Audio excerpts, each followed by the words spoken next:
It's the Bob and Tom Show. Well, good morning, everyone. Ernie Fergler calling from Fergler's Hardware Store. Hi, Ernie. Hi, everyone. Tom, first of all, I heard you speaking a while ago. You're correct. Our holiday shopping crowds are just terrific. I mean, just listen to this. Let me open up my office door. Oh, okay. Good crowd. I'll be right there. I say, Good crowd. oops, but the holiday season is upon us. My God, we've got a parking lot full of Christmas trees again, Tom, to prove it. Well, not exactly full. We've only got 100 this year. I thought I got it right. But apparently the tree farm got an errant coating, and if you like large trees, come to Fergler's. If you're looking for that 50 to 100-foot tree, got 100 of the damn thing. Maybe if you own a sawmill. By the way, if you can't see the store off the exit, it's because we're behind that forest. You have got to get someone else to do your purchasing. Yeah, I have a feeling I'm going to eat this order, too. I still have piles of bare branches from the last 2 years over there. Sure, yeah. What's the big selling hardware item for Christmas this year? Well, I'm going to get to that. We have a fire detector, Tom. You know how important it is. Very important. Smoke detector, carbon monoxide detector. Couldn't be anything more important than that. Well, but this is actually a fire extinguisher. Oh, that's also very important. Keep that near the tree, yes. And with the Christmas trees in the house and the lighted bulbs come the problem, specifically fire. And I know that this is foolish on my part, but I think the kids back in Screen Doors put together another instructional training video on fire safety. Okay. And what? Hold on. Oh, really? Well, okay. I guess you've got a closed-circuit monitor there that you can turn on so you can follow along with us. All right. Well, I think it's behind Chick. I'm not sure. Let's flip it on. And they've got a company for them, so let's see what they did. Screen Door Productions presents Fire Safety Part 1. There are more household fires around the holidays than any other time of the year. Unparalleled in design and function, the patented one-of-a-kind Fergler Fire Defeater fire extinguisher is a necessity in every home. In the absence of a quality fire extinguisher, if you should find yourself surrounded by fire, following these steps might save your life. Here's Brittany, a co-ed in her apartment. Watch out, Brittany. That grease fire from the stove has hopped onto the kitchen table, setting the tablecloth on fire. Brittany knows just what to do. Dousing yourself with water is a good idea. A shower seems to work even better.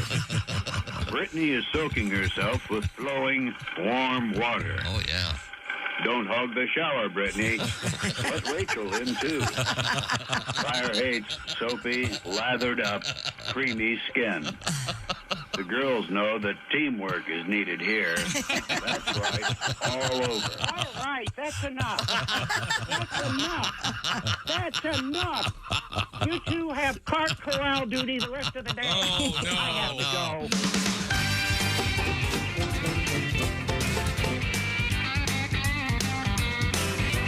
Everybody else heard that, right? Yeah. Yep. That's not just going on in my brain.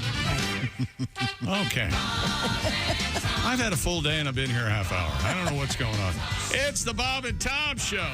I'm sorry, I don't know what happened. Christy Lee at the news desk. Hi. There's Pat Godwin in the performance room. You ready, Pat? What? We're going to do an early song. Just be ready. Sorry. Didn't mean to interrupt. There's Josh Arnold.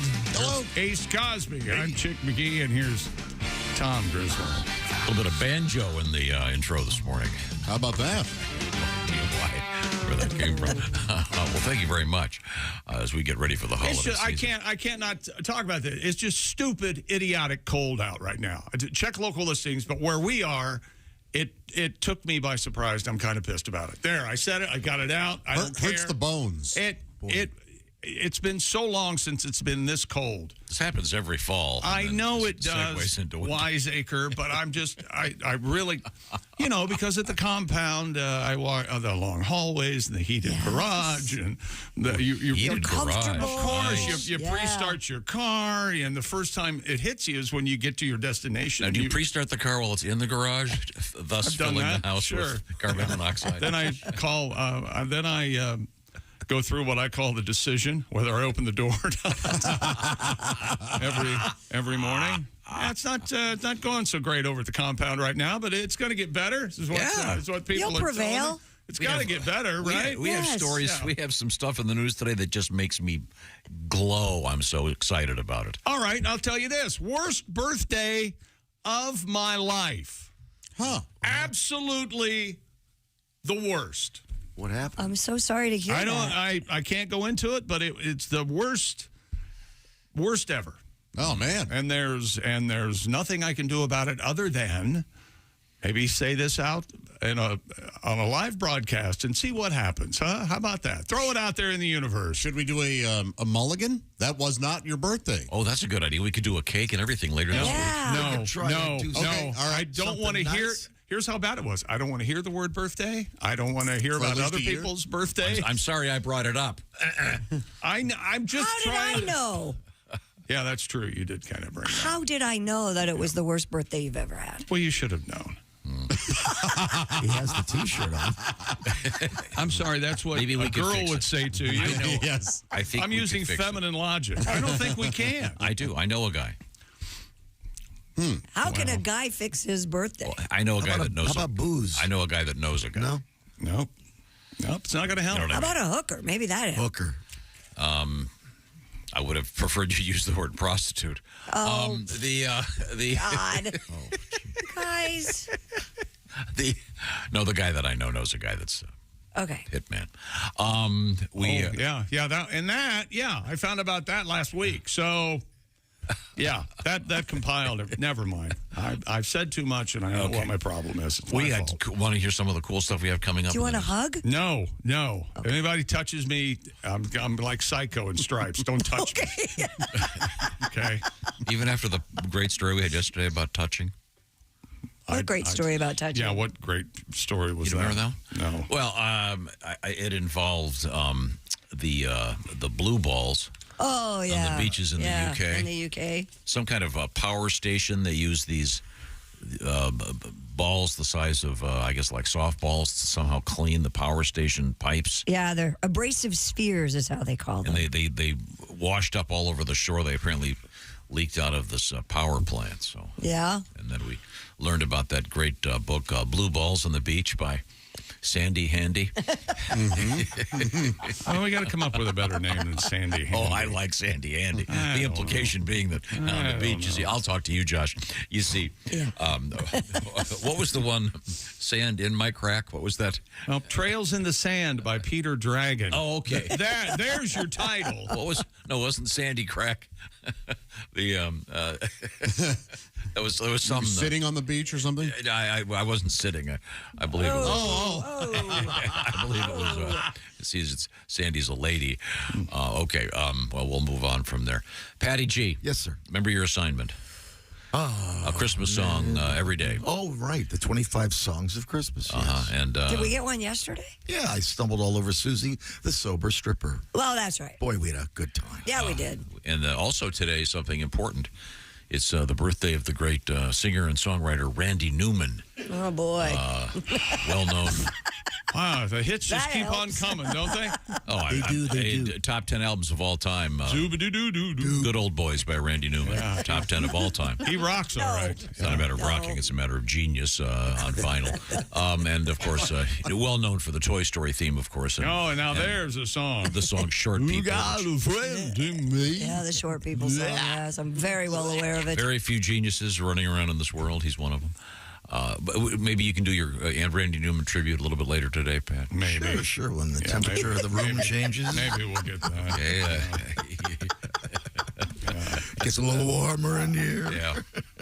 You know what I miss, Chick? What do you miss? I miss Chick, too. Man, oh, man. My- What a one of- guy. one You of my guys, you favorite- know what? They paved paradise, put up a parking lot. You're going to miss me when I'm gone. It's okay. Yeah, okay. No, of it's course we fine. will. I miss it when We love you. occasionally you see it, but there used to be some controversy about the song "Happy Birthday."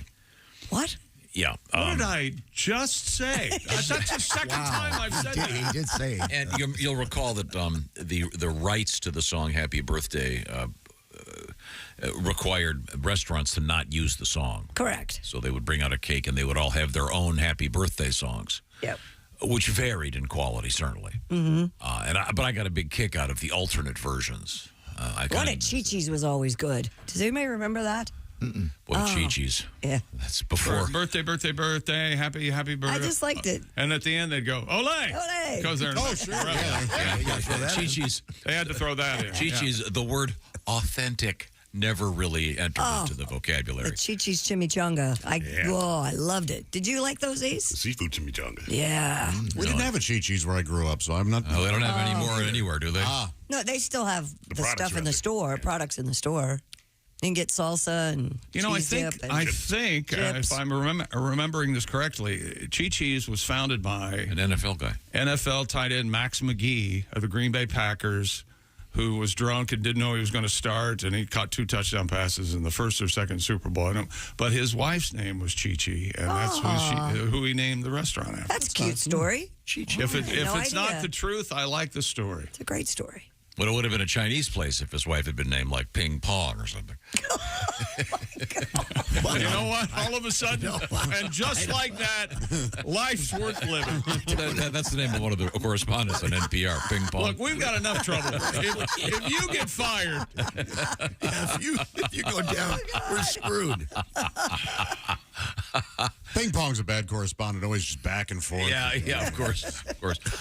Coming up in the news, I was digging around trying to find something for this request, and I landed on a couple of hilarious stories that I had forgotten about, including some interesting stuff about New Zealand and the smoking ban that they're not going to put into effect now because of money. You'll be hearing about that. We have a serious news story about a cantaloupe recall. Yeah. So before you eat just like cantaloupe, your banana. No, Which is, by the way, I've decided that is true. What you always said about banana. the Cavendish banana going not away. the same bananas as they always were. There's a cantaloupe recall that's pretty serious. A couple people are DEAD because of it. But great news about the Pop-Tarts bowl. I know you're all wondering about that one. I didn't even know there was a Pop-Tarts Bowl of bowl. Pop-Tarts. Is this a new one? Aren't there 41 bowls or something? Yeah. They've kind of lost their significance. My favorite new bowl is the Duke's mayonnaise bowl. I don't know when that is, but they dump mayonnaise on the winning coach. And that's Duke's. Is that a regional brand of mayonnaise? I think it kind of sort of started that way, but they're trying to go now. It's great mayonnaise. I mean, What's the one that has a different name on the other side of the Mississippi? Hellman's and Best Foods. Hellman's is here, mayonnaise, and Best Foods is west. No kidding. Yeah, I think it's still that way. Is that the one? Oh, yeah, okay. Yeah. A little branding issue. I would never know that. Right now, I want to talk about. If I know that, why can't I have a happy birthday? If I know those sort of facts, why can't? Pat, Sorry, go. Can we work on a brand new happy birthday song for We were church? told not to say birthday. We don't have to use the word birthday. It just Happy anniversary. You know Happy... you know what else I don't care for? As far as related to birthdays? What? A trip around the sun. Oh, yeah. Yeah. Did you ever see that on the, Yeah. hey, another trip around the sun for me? Screw you, Artie, okay? Artie. Boy, oh boy, and all my 30 trips around the sun. Really? You're happy about it there, Sparky. Yeah, What that's about like we're- 50 summers? Do you mind that? She's 50 summers. No, I don't care for that either. All right, okay, I'll remember I don't that. think we should recognize age anymore at all. I thought of you yesterday, John. Oh, yeah? They had a special report on the so-called SAD disorder. Oh, sure, yeah. Mm-hmm. What is it? What is it? Seasonal affective.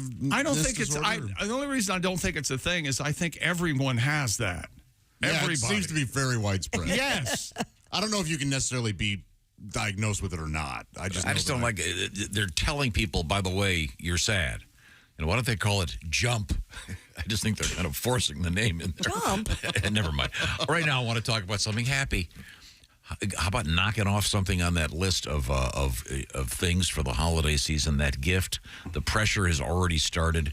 Wouldn't you feel great if you got that out of the way? That's where Steven Singer Jewelers comes in, of course. The I Hate Steven Singer guy. Why? Because you don't have to worry about, I should have bought it on Cyber Monday. I didn't get it on Douchebag Saturday. No, every day is a day to go. Although I must say, last year's Douchebag Saturday sale, don't send this one to Stephen. Don't bother. I don't want him to cancel on me. I'm trying to make a point here. Yeah, what are you trying to do? Not making very well. No. You don't have to wait for some special sale from Steven Singer Jewelers. every day is as good as every other day, but you might as well do it today. Get it out of the way. Get that done. It's so easy. Pull over right now. Go to IHateStevensinger.com. All kinds of great jewelry. Of course, his specialty, diamonds, real earthborn diamonds, the real thing, the classics. That's what Steven Singer's all about. He's got his incredible guarantee. And by the way, free shipping both ways. If he or she doesn't like it, boom, send it back. How about that? But she's going to like it, and so is he. Whatever. I can't be responsible for who you give your gifts to. That's your problem. So, Steven Singer Jewelers, knock it off your list. Maybe while you're there, do what Christy always does. Buy yourself something. You always buy something for yourself when you're there. So IHateStevensinger.com. Earthborn Diamonds, the specialty. By the way, get the order in today before 2 o'clock. It's out the door. You will have that accomplished. IHateStevensinger.com. Thank you very much, Mr. Singer. I'm a big fan. That's IHateStevensinger.com. Coming up, be careful what you wear when you're committing a crime, underwear-wise. Yeah. Monday Night Football in the NFL in name only last night. I'll explain. Okay, and tribute to the NBA coming up in a matter of moments. And, Pat, your first Christmas song, is that correct? Sure, yeah. Okay, good. This is the Bob and Tom Show. Hey, it's comedian Roy Wood Jr.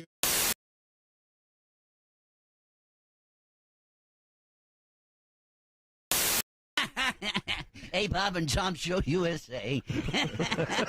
Indianapolis Motor Speedway, Larry King. Wow. Larry. Nice to see you. Let me sit down here. Ouch, my back. Wow. Sorry. Oh, I'm sorry. Wow. Hey, you know you're giving off a weird vibe when the Walmart greeter tells you to pound sand up your butt. Dot. Hey, what's with Cher and the Sunny thing all of a sudden? Would somebody tell me anything? Anybody else now think the C word was invented because of her? Cher, of course. Yes. Yeah. And how about that Carol Channing thing, huh? Yeah. I guess she was singing Hello Dildo. Hello, dildo. Yeah, man. Hello, Dildo. Yes, it's just Only good got stuff. married. Only got it twice in a Twice in 41 years of marriage. Wow, she needs Viagra. And I said it before, but never address an Indian in war paint as Chief Big Pussy. Don't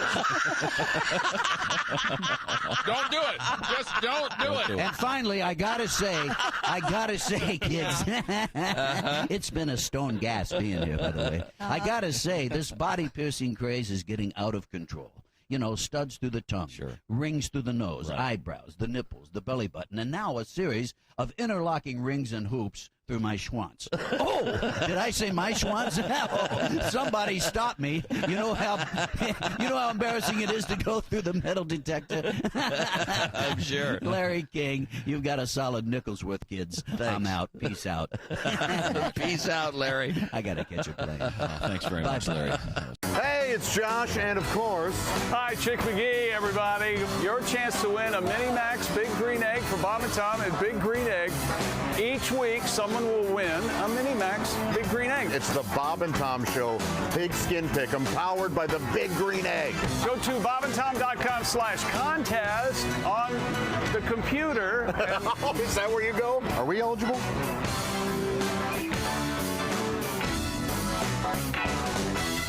The steroid era is about to start entering the Hall of Fame. I think so. Might happen. Let me grab that. Okay. Hello, Bob and Tom Show.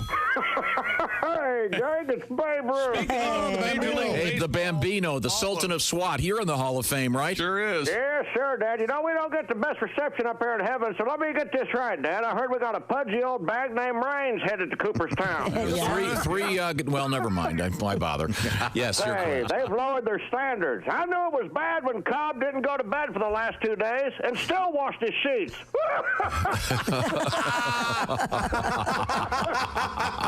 Hi-oh. Dad, back in my day, if you didn't hit at least 600 home runs and bang twice as many dames, you didn't stand a chance.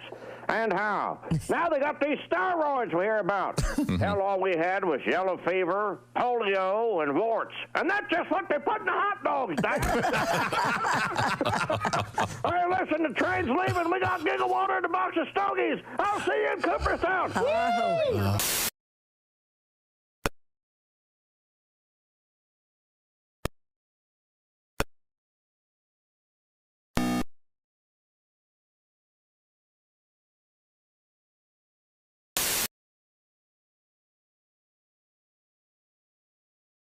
cop either. Oh, really? Because then the automatic response is, yeah, I know him. I hate him. Oh. They must know the same cop we know. Wow. That's sad. That's the automatic response. Oh, really? That's the worst thing you can say. But, I got a friend that's a police officer. So I have a free pass. Yeah. Right? You can't pull me over. I'm assuming I can go on with my life. Hey, I give it the police fund. Does that help if I have the bumper sticker in the car? No. That's the first thing they look for. Yeah. Sorry. Every drug dealer in the world has one of those. Boy, you're a chump. You just paid for our last keg party.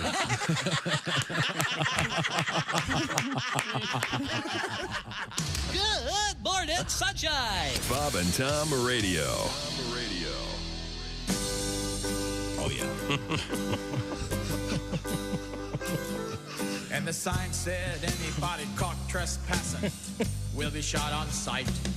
So I jumped over the fence and yelled at the house, "Hey, what gives..."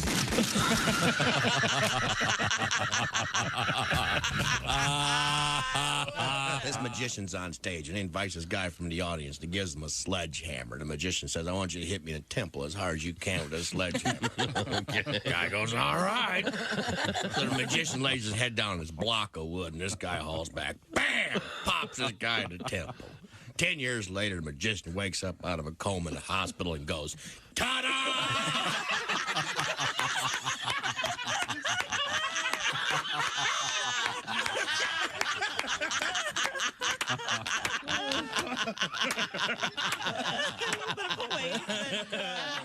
My most recent marriage was a disaster. It made the wreck of the Edmunds Fitzgerald look like a fender bender. Wow. Sorry to hear that. Hello. And you remember Lord's famous line about gun control, more or less. Yes. The relationship taught me a lot. It taught me they won't sell you a handgun if you're crying. Hi, this is Ross Bennett, and you're listening. Hey, welcome back to the Bob and Tom Show. Just ignore me today. You go out and make it a great day. There's very little hope it's going to happen over here for me, but you go out and have a nice day. Don't let me drag you down. No problems. Yeah, it's good. Yeah. More for us. Nothing we can do, huh? There you go. I wish you guys a great day. Even you, Ace. Great day, buddy. Okay. Now we have... that doesn't prove I've lost it. I don't know what that is. Yeah. Laugh it up. Okay. No. Jackals. Pat Godwin. Are you there, sir? I'm here. There we go. I can see you. Are you there? Don't throw the ball to me right now. I like to take the temperature of the room before I create with my musical notes, you know. You know. I'm an artiste with an E. You know that. I love it. Well, do you, Pat, do you have a Christmas song? I do. But we can do it a little bit later. Just sing your song, monkey boy. A song now. Deal. And here it is now. Okay. Here's a song. Okay, now before you start, Pat, I wanted to point this out.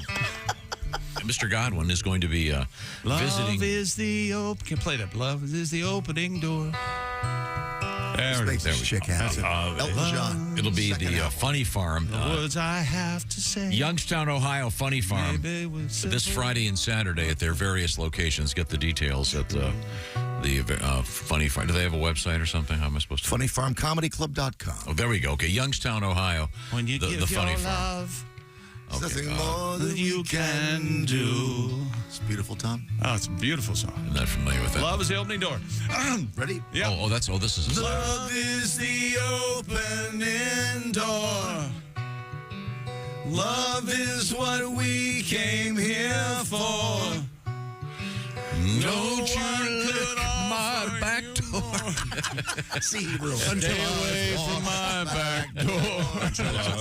Sorry, something went wrong. I thought we were doing okay. You were doing great. Nice. That's beautiful. Harmonized very well. Gorgeous song. When I go to the soft rock station and play that, that's fine. Son of a gun. We have. I'm desperately trying to climb out of the hole, and you know what he is? He's standing up there on the rim with a shovel. That's right. It's like whack-a-mole. He's acting like he's helping me dig. But, no. He wants to hit me in the forehead with the shovel. A mouthful of dirt. That's what he wants to do. Pat, do you have a Christmas song for us? It's a song about holiday travel. Oh, okay, good. I tried to make her laugh, tried to make her smile. I only have another 500 miles. We're driving to her parents and she knows I hate to go. She's all pissed off and the traffic is slow. She's bringing up the past, pointing out my flaws. The time I got drunk playing Santa Claus. It's the same story every single year. Christmas time, she's counting my beers. I'm stuck in a car with an angry woman on an 8-hour drive. It's like being trapped with bees in a bottle and it's an angry hive. I'm driving a brand new Tesla, but it's not a quiet ride. Oh, I'm stuck in a car with an angry woman on an 8-hour drive. Tried to make her laugh, tried to make her smile. I only have another 414 miles. She's annoyed about something stupid I said. She's talking real loud and her face is all red. She's got a greatest hits, her mad at me top 10. She never forgets, she's mad all over again. She's ripping me a new one, talking some trash. Oh, there's spit on the windshield, she's pounding the dash. I'm stuck in a car on Christmas Eve with a pissed off wife. And that pissed off wife is talking the whole time about her miserable life. Oh, there's 3 kids in the back and their devices just died. Oh, I'm stuck in a car on Christmas Eve. Sweet baby Jesus, I do believe. If you get me out of this one, I'll gladly pray. And I'll see you in church tomorrow on Christmas Day. I tried to make her laugh, tried to make her smile. I only have another 382 miles. Very well. That is a nice, like a Harry Chapin feel to it. Yeah. Or James Taylor kind of vibe. More of a Harry, more of a story song. Can rip off the best. How Harry would always have the taxi. Yes. Yeah. Very good. Very I good. stuffed the bill in my shirt. Yeah. It was a rainy night in Frisco. Mm-hmm. No, we have Chick McGee at the sports page. We've established the fact that we're not going to be using the B word. Nope. Actually, we have some suggestions as to what we can use for, how about a happy coming out of your mom's coochie day? Oh. This is the can't imagine that. Ungainly, I think, is the. What do you think, Josh? Awkward, perhaps? Visually upsetting. Clunky, womb eviction? Anything? No. Okay, that's the best we have so far. Okay. Everything else is too dirty. Really? Those are the highlights, are they? Yeah, those are the. I see. Once again, we're not using the word birthday. Chick had a rough time with his birthday, and you just said it. He's not listening now. So I heard you say birthday. Okay. What have we got in the world of sports? Well, last night they got, there was an NFL game, it said on the TV, but Cairo Santos, a 30-yard field goal for Chicago Bears with 10 seconds left for his 4th field goal of the game after a miss on the opening drive. The Bears had 4 interceptions of Josh Dobbs. Defense dominated, it says here, 12-10 victory over the Minnesota Vikings last night. And right at the end of the game, the Vikings did what my boy Scott Van Pelt calls the pitchy woo woo. Oh yeah, that's where they throw the ball back and forth and pitchy woo woo. It's a perfect name for it.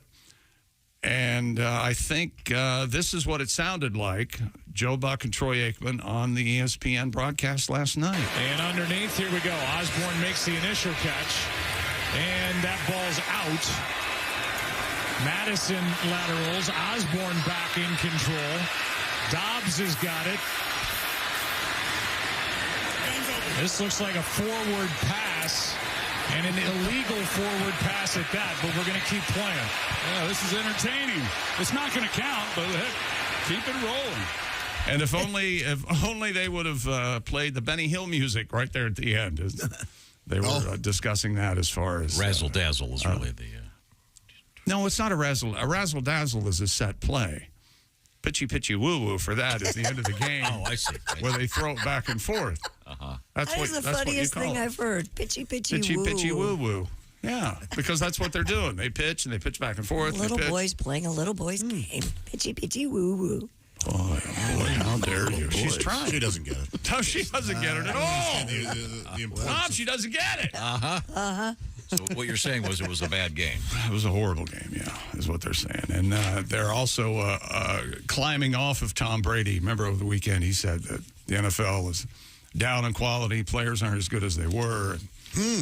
And so somebody said after the game last night, I heard Tom Brady's argument. My counterpoint is, I think he's right. My first evidence is this game from last night. Yeah. So it did not go. Speaking of games. It was 3-3 at halftime last night. Oh, God. Our opportunity to give you a beautiful Big Green Egg Mini-Max has once again arrived. Week 12's winner will be announced today or tomorrow, and then it'll be time for Week 13 beginning Thursday night. So you can get in on that right now, bobandtom.com/contest. That's all you have to do. Name those winners. You could win yourself the beautiful Big Green Egg Mini-Max.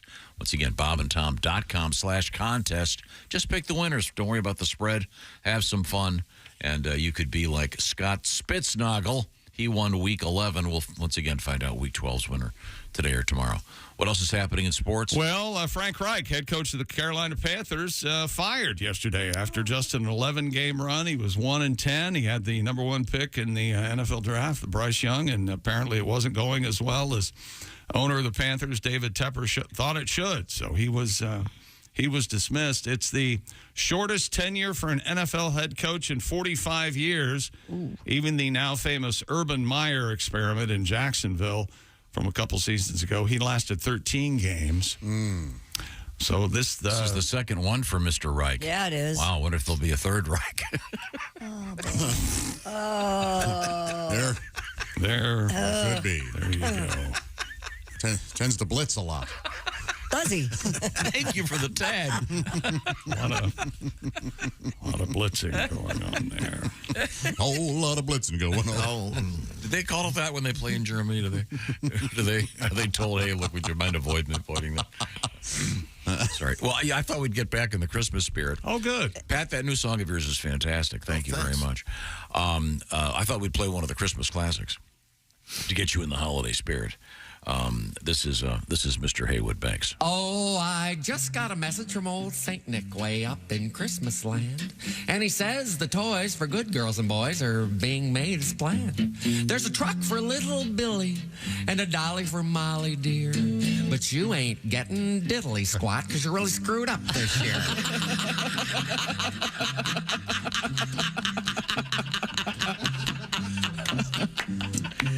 Oh, the winter fields are white with snow and the lights are shining bright.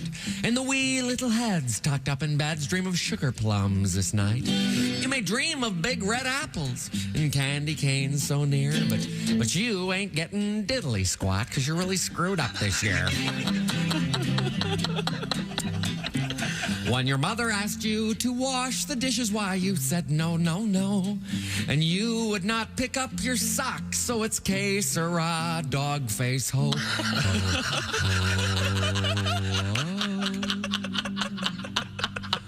Well, you know that Santa's watching you and he keeps a great big list. But when I tell him the things you do, he really will be angry.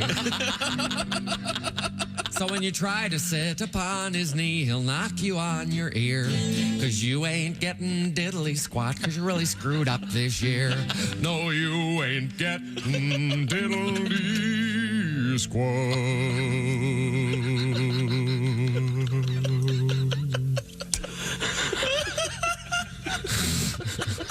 Cause you're really screwed up, oh, you're really screwed up, oh, you're really screwed up this year. The genius of Haywood Banks and the classic Diddly Squad. And, oh, by the way, about the Frank Reich situation, the Colts fired Coach Reich, owed him $36 million. If his contract was supposed to run through 26, so he's still being paid that. And now the Panthers have fired him after year one of his 4-year contract, and he's owed somewhere north of $30 million on that contract. Yeah. So there's, let's ballpark this, $65 million. You pay me $65 million, You won't see me for quite a while. Wouldn't you love to be so unwanted that they're willing to give you $30 million to leave? I'd do it for 10.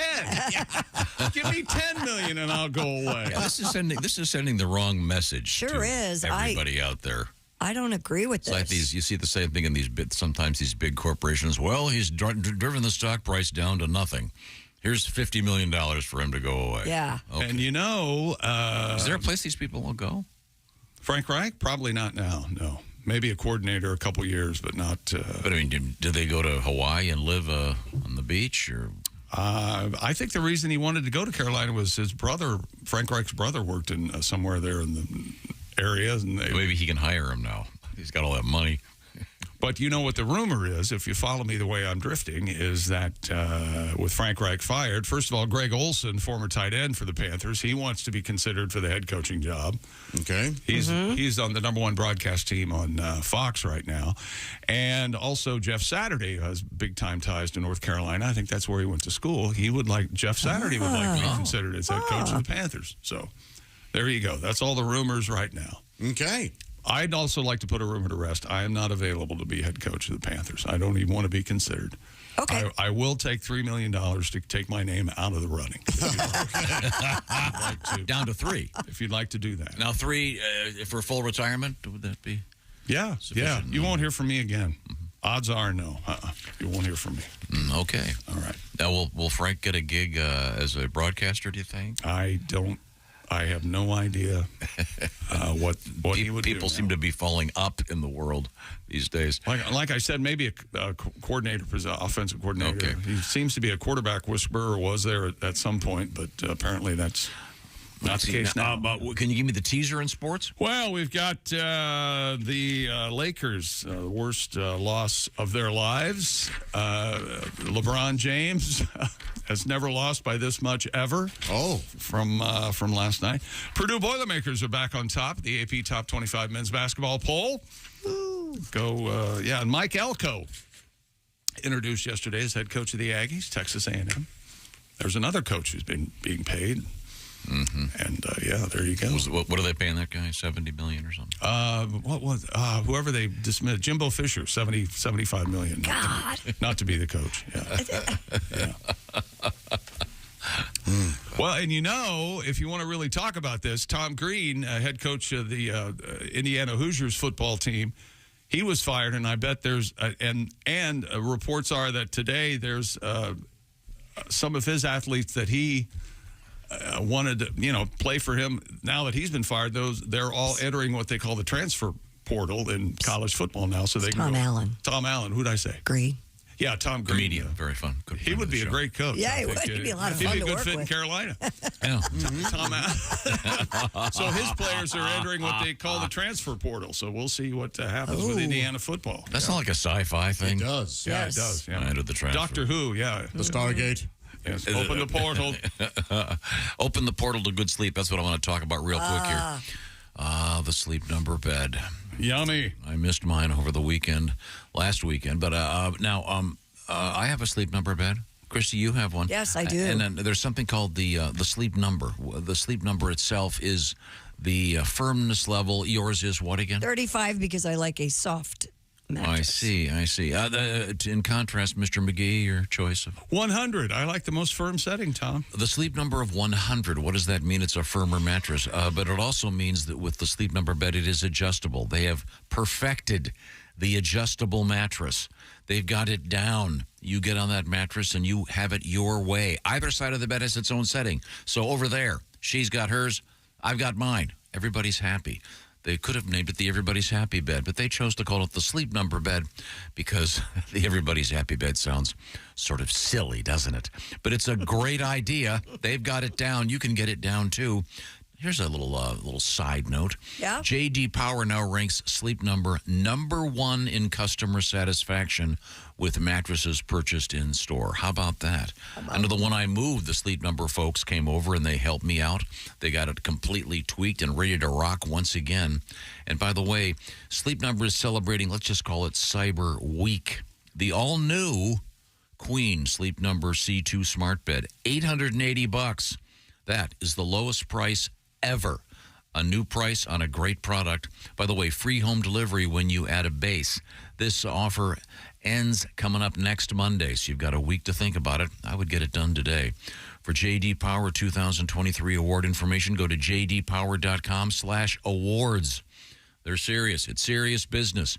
You'll find, of course, the Sleep Number bed at Sleep Number stores nationwide. Visit sleepnumber.com/BT show. They'll give you all the details you need for the Sleep Number bed. I know I love mine. Coming up, we have interesting news out of New Zealand. We have news about the Pop-Tarts Bowl. Who knew? We have a cool world record. And we got a streaker at Disneyland. Yeah, and has anybody ever heard this? I think we're going to get an ooh in a second. Anybody ever heard of eye syphilis? No. You know, eye is in your eyeballs. You know, it sounds like it sounds like a line from a Greek tragedy. Eye syphilis demand that Ares and you Claudius eye syphilis. Very funny. We right back. This is the Bob and Tom Show. Reach us toll free at 1-888-BOB-TOM-1 or at bobandtom.com. This is the Bob and Tom Show.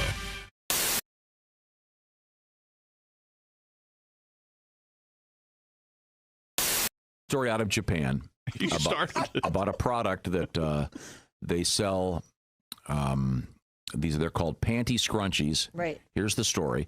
It's in Japanese. Apparently, it's pantsu sushu or shushu, shushu, which translates, according to this news account, as panty scrunchies. They're tiny panties that, when tied, they turn into scrunchies. And according to this, they're just over $6 American. And I looked at those online, and I think I said even back a couple weeks ago, I go, well, that's just like every other pair of thongs in my drawer. You could just make any pair of So if you were in a pinch, a scrunchie. In a pinch, if you needed to have a ponytail holder, I could grab a pair of. And as I point out, you'd be like a slutty magician all of a sudden.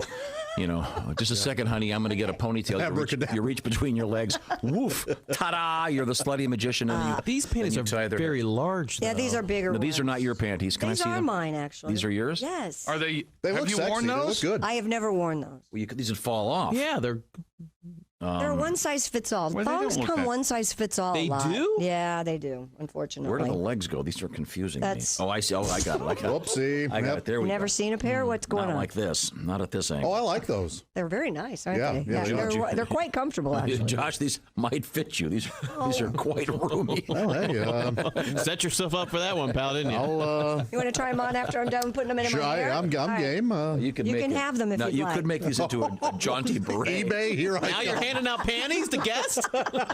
All guests in the Bob and Tom Show received monogram Bob and Tom. You cannot I do take have that. Bob and Tom. I do have a Bob and Tom thong To in give you an the idea, these are Oh, this is actually falling off my head. Oh, yeah. Well, you Really didn't scrunch it. something. Yeah, Well, you you're didn't, not making it a scrunchie. You're making it a beret. Look at That's this. totally different. I mean, there's room for Seriously. There's room for a large woman. A four-yoker in there. With these on. Okay, make these They're into a one scrunchie. size fits all. I can't Okay. help that. His head did kind of look like an ass cheek while it was sticking. Here, Christy Lee now has her my panties back. gosh. They're red, kind of frilly. Yeah, they're lace. They're reinforced in the red. appropriate areas Yeah, where there so- might be, you know. All you do. Okay, is- now Christy's making a ponytail. Christy has lovely hair. Now you're gonna have to like double that thing over like 8 times. Right, Those are such that's big my panties. point. That's why the bigger ones, I mean, the smaller Japanese panties would work better. Okay. But you could still make this work. I Okay, mean, that's I don't even think you would know that those were panties. would you know? No, Turn around, let's except see. for the smell. Well- Except for the smell, you'd have no. Oh, wait a minute. Yeah, you would never know. I said they were clean, for God's I'm sake. sorry. They've never been worn. But yeah, then it Yeah. just looks like a lace, a lace scrunchie. You would It does never. look nice. Yeah. So this is a little trick now. If you're doing the walk of shame, ladies, you can Well, if tie you're your hair back. or if you're anticipating the walk of shame. See, Oh, this so you is- have an extra pair of panties with you. Yeah. See, this is thinking ahead. So you pull your Or if you back. have explosive diarrhea. That's true as well. There we go. I think you're going to need a backup pair. Usually take your panties off before Usually you women have... just carry them in their purse, Okay. but I guess you could do that. It's kind of cool. Good to know. Anybody could do it. And so she's right. Christy's right. Any panties will work. Well, almost. I don't know if granny panties would work. Oh, but true, The yeah, smaller, yeah. the little thong ones do. Well, good to know. That's a little. You should send that tip to Cosmo. We could send them the video. We have made a little video here of Christy putting on her panties on her head. I'm sure that was very exciting. So you need to use them as the hair tie before you use them as panties. I had it backwards. Yes, Tom. You don't use dirty panties as a hair. Did anybody else just see Christy shake her hair out like that? It was pretty awesome. Slow motion. It was pretty awesome. Yeah. Oh. Wow. Hey friends, here at Gardeners we understand that great cheese can be a bit pricey. So I wanted to show you how you can make your own cheese at home with 4 basic ingredients. If you're one of those weirdos that got into bread making during COVID, this would be a piece of cheesecake for you. Since our 8-year-old super sharp cheddar is one of our most popular products, we're going to use this one as an example. Step number 1, start 8 years ago. Pretty simple. Step number 2, have access to the top 1% of high quality milk in the United States. Easy peasy. Step number 3, break out your highly sterile 9,000 gallon cheese vat. Okay, cut. Ty, this doesn't seem like a simple at-home DIY. Who's going to be able to do this from home? I'm just trying to explain to everybody the simple steps to making high quality sharp cheddar. Okay, we're going to have to cut. Well, but I haven't even gotten to the aging process yet. Are you freaking kidding me? Who the hell let this cheese hole in the door here? This is freaking bull crap. Goddamn, shove it up his derriere. I'm the cheese king. Guy wouldn't know a teeth if it slapped him in the face. This is utterly ridiculous. Okay, you're reading insults off of a sheet of paper. Okay, great. Cheddar days are coming, my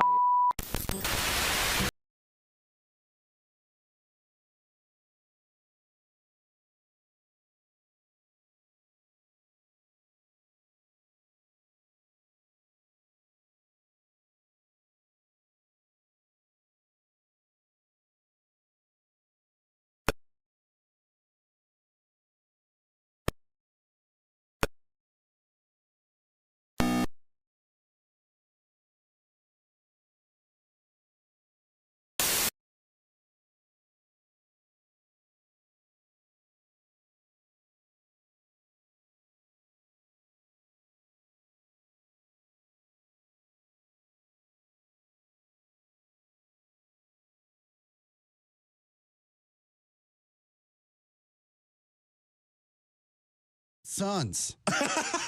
Mumford wasn't there. I don't know where he was. I assume he was back at the hotel writing a song that at some point goes, It's an old Eskimo trick of how to catch a polar bear. Now, what you do is you go cut a hole in the ice, right? And then you take little peas and you place them strategically 4 inches apart all the way around the hole, right? And a polar bear will crawl up and he'll look at it in very much curiosity as what is going on there. Now, when he bends over to take a pee, you kick him in the ice hole. Jeff Rothband is our guest. Jeff is a fine comedian. I actually had to do that once. What? Be a pallbearer, and that's heavy. Yes, that's a heavy job. Yeah, I actually had to go to a funeral, and I was asked to be a pallbearer, and I always a pallbearer. Never the corpse. Bye. Hey, welcome back to the Bob and Tom Show. We all made it through the Monday Night Football game last night where the Bears win. What was it, 12-10 or something like that? A field goal in the last second, 3-3 at halftime. A snoozer. Yeah. Fortunately, I missed it also. They did the pitchy woo-woo at the end of the game. Very nice.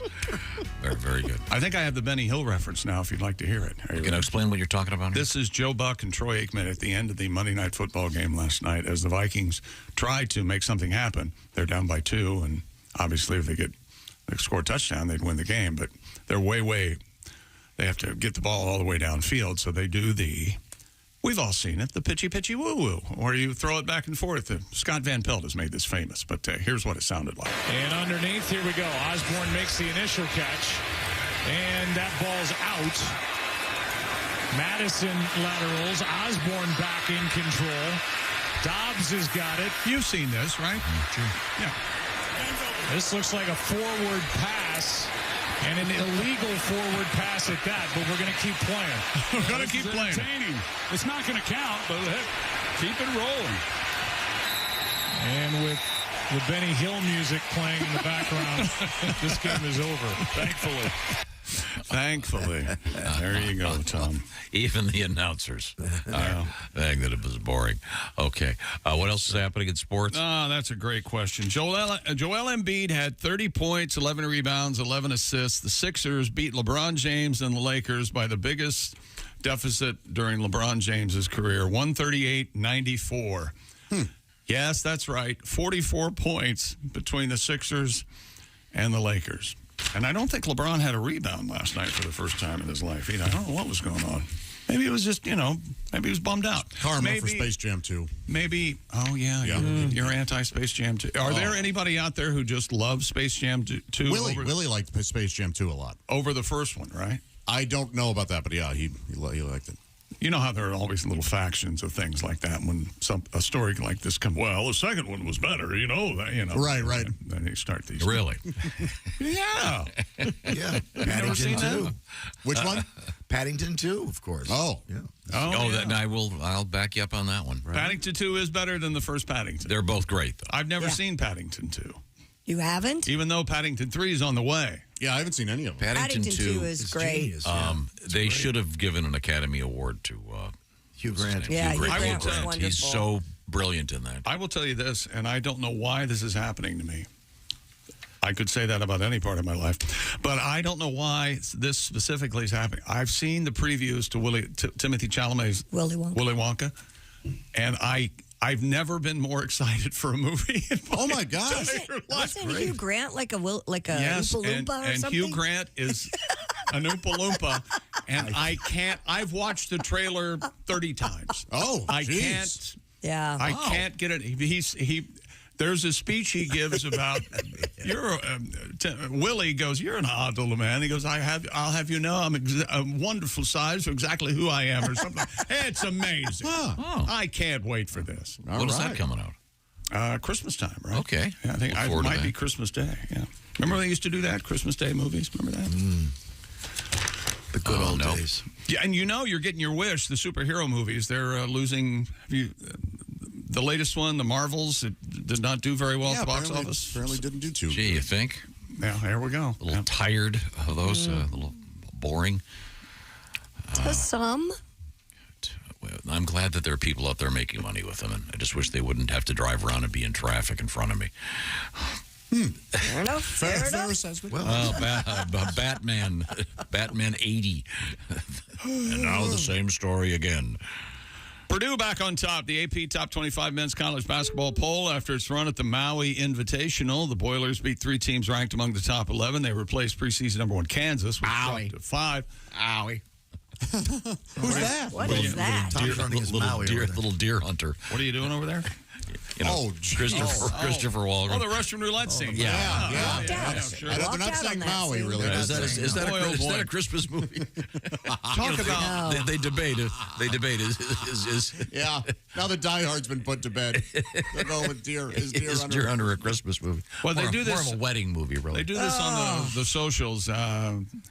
Tell me a movie that holds up better than The Deer Hunter. Tell me a movie that holds up better than this one. I'll start The Deer Hunter. So amazing. Man, It's harrowing. It's wonderful. Absolutely wonderful. I stumbled across it a couple days ago. Really? Man, maybe that had something to do with it. Your great movie. Yeah, that's... So far, I think we've deduced from your weekend you watched The Deer Hunter, right? A 9/11 special, and a JFK special. Yeah. Maybe that has something. Maybe that's why your birthday wasn't so great. Maybe you should go with the Paddington 2. How about this? How about the Deer Hunter 2, but Paddington Bears in the Christopher Walken role? Oh man, a little headband. I'd like a little pistol. headband. Yeah. Oh. He becomes a professional. Coming up in sports? We've got an anonymous NFL player poll from 2023. They're asking NFL players. They ask NFL players all the questions that the dish, I guess, is what they call this. Gossip, NFL gossip. Like who's the biggest trash talker? Who smells the worst? Who has the worst fans? Who has the worst fans? Who has the, let's see.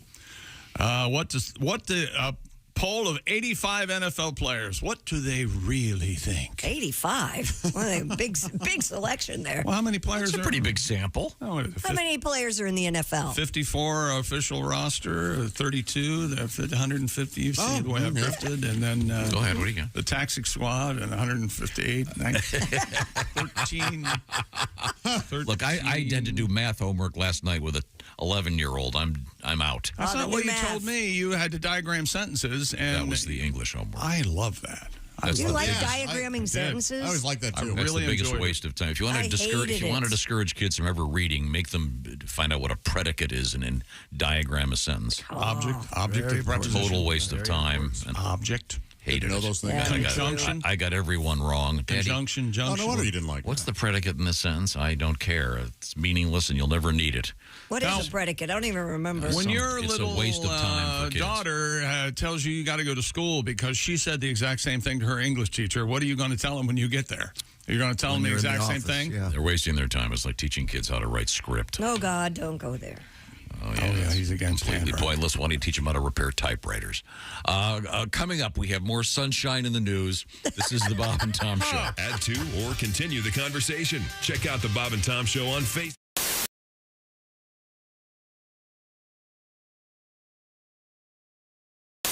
Did you get a lot I mean this in a kind of an odd way. I would imagine you probably had a lot of guy groupies, but not like in a traditional group. You know what I mean? In other words, dudes coming up to you. Rod McEwen. Guys who went to party with Rod, them? Rod was the reason why they call him Rod. Rod waited for us in Hawaii. We were on our way to Australia, and Rod heard we were coming to, stopping in Hawaii. He waited. At the airport? He missed it. Yeah, at the airport. He missed his flight to meet us because he thought we were one of them. Oh, that's interesting. Because of the bits we did. You know? What I meant was, as Christy, in other words, you guys were like, clean it up now. I want to party with these guys. Party with these guys. I mean, I imagine that'd kind of be a buzz. Kind of be a burden though after a while. Oh no, it was we just like, I don't think so, man. We got a lot of bits from these parties. We went to one party very early in our career. I think it was in Rochester. Yeah. And this one guy brought he was a blues collector, and he brought his famous, never heard before, Lightning Hopkins disc. And he had it on the turntable. And very carefully put the needle on there. And he sat down with his eyes closed, and some party guy ripped it out. Threw it off, put another record on. That was cool. That one. Remember that one? That's where we got Earache My Eye from. Oh. Hey, that's my record, man.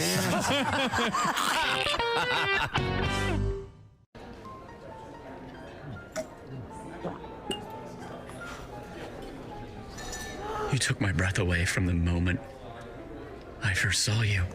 Will you marry me, Dolly? She said yes! She said yes!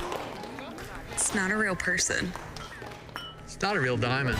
Real, natural, earthborn diamond. For your real love, from a real jeweler you can trust. Steven Singer Jewelers.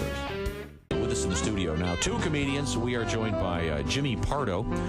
Also, another guy. It's comedian Chad Daniels. Chad, I understand that you have an injury, that nothing humorous about it, but you look like you're in a little bit of pain. I broke my tailbone. Yeah. Did you break it recently or a week and a half ago? Okay. Tailgating, following too closely? You can't put a cast on that, can you? No, you can't. No. I was drywalling. I kept bending over to measure and cut and everything, and I guess my leg muscles were too tight or something like that, and it kept rocking it back and forth till finally it snapped. What? You didn't even hit it on something. I didn't hit it on anything. From bending over, and that's the kind of shape I'm in. Where's that Wow. Never heard of such a thing. Yeah, the doctor said it happens a lot to pregnant women, which was really awesome to hear from your doctor. Are your breasts tender? No, they're not. You're the first man for that to happen to. Was it? Wow. It sounds like it was incredibly painful. It sounds like it is painful. My wife actually couldn't sit down for a while. Sympathy pains. What? Nailed it! Ding, ding, ding, ding, I thought we said there was nothing funny about this. Ding, ding, ding, ding, Wait a minute, hold it. Hello, Friday morning. Hello. Yeah. It's time for the air base. Ooh, here we go. Come on now. Everybody got her? This is the guy that perfected it, Jimmy Pardo, ladies and gentlemen. There it is. Hey, hey, what the matter with the head? Do you know the lyrics? Little red ball. Hey, hey, what's the matter with the Say it again. Hey, hey, what the matter with the Chicken? Oh, we've got something new. What happened? Oh, Lou Reed. Oh, yes. Oh. Jimmy Pardo on the air base, ladies and gentlemen. Like you just don't care. Yeah. Oh, you know, I go this way. Oh, no, suddenly it's in a stand-up acoustic. Oh, that's new. Yeah, right. I like that. Very nice. Hold your left hand higher. Remember, it's you. It's not a stand-up cello. Turn it off. Turn it off. It's not a stand-up cello. Got it. That's it. That's it. You ruined it. You ruined everybody's fun. Sorry. You ruined everybody's fun.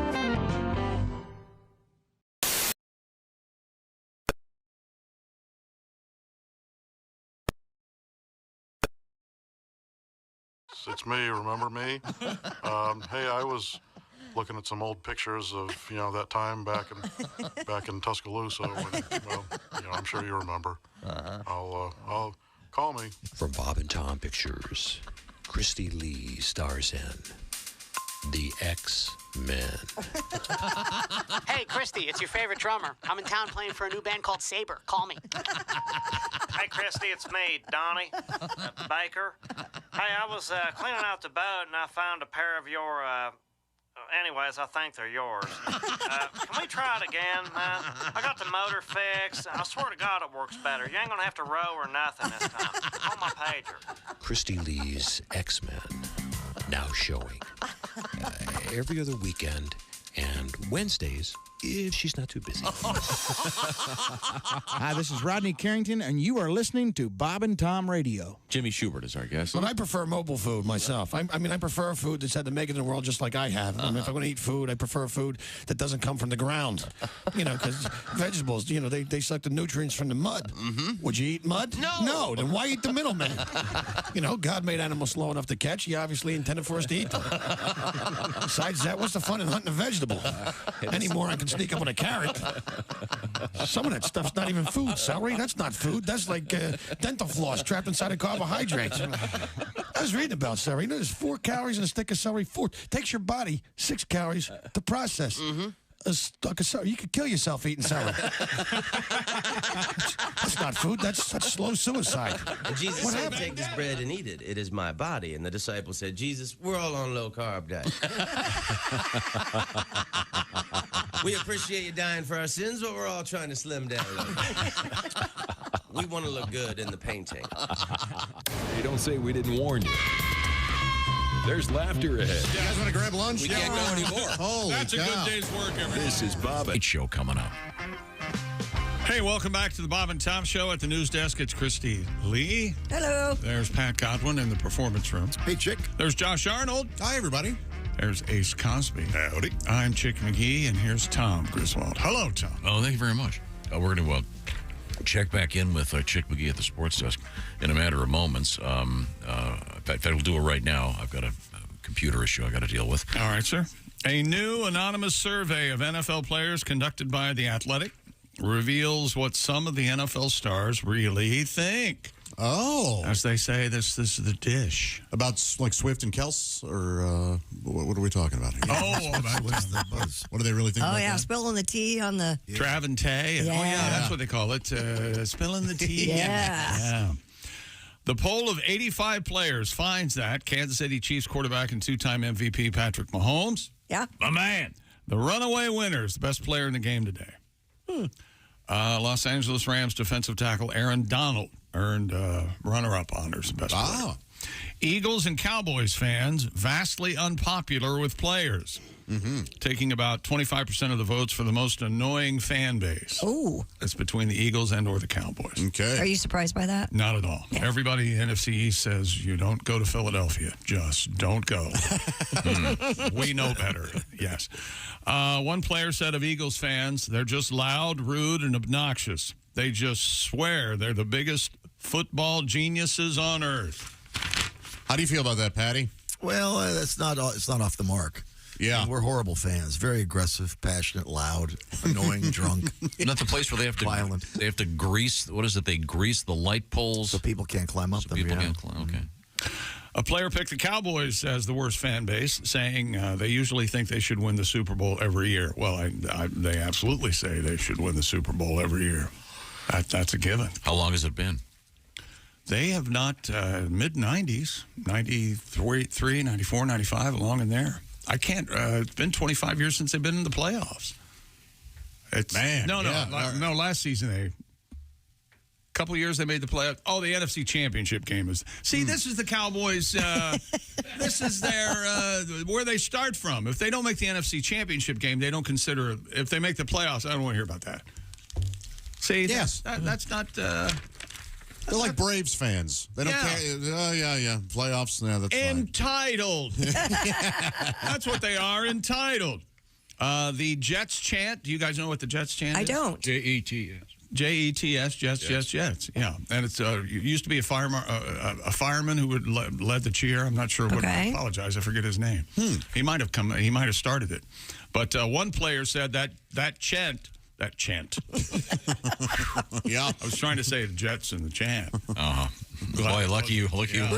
Lucky you weren't trying to say. We're talking about punting. Yeah. Talking about this.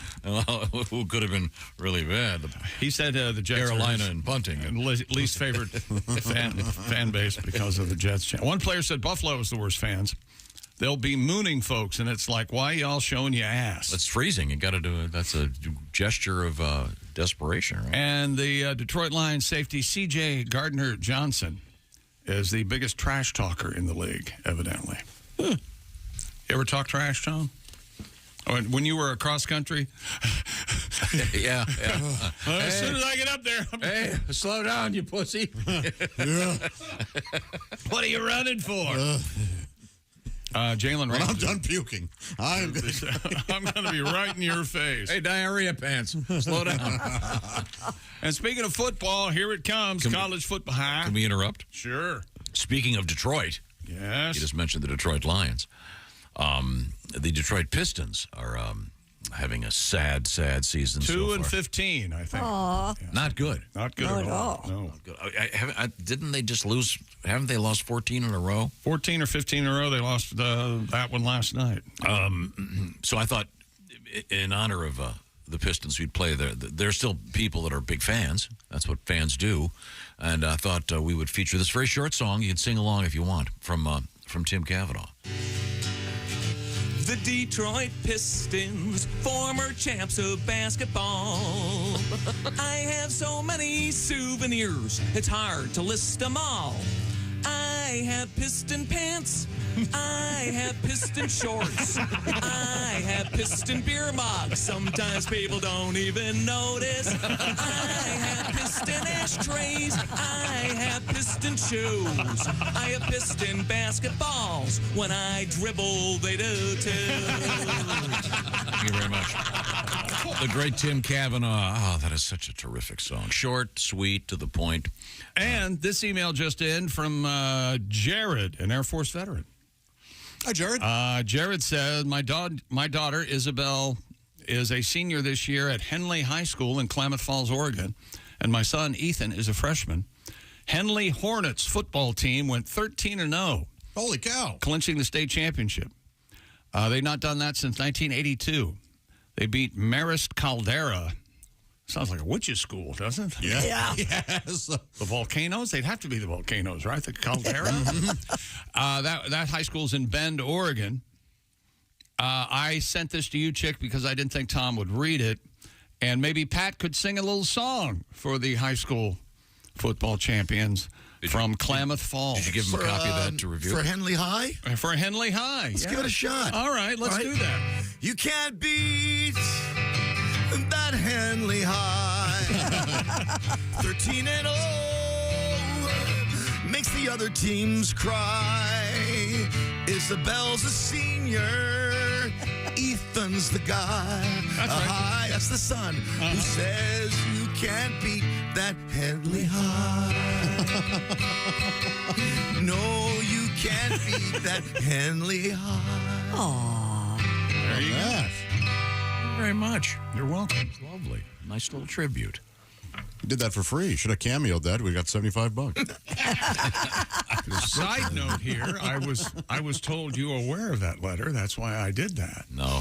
And I was. I don't know if you got me in trouble, but I hope you. I hope you. Oh, that was great. Thank you very much. Henley High.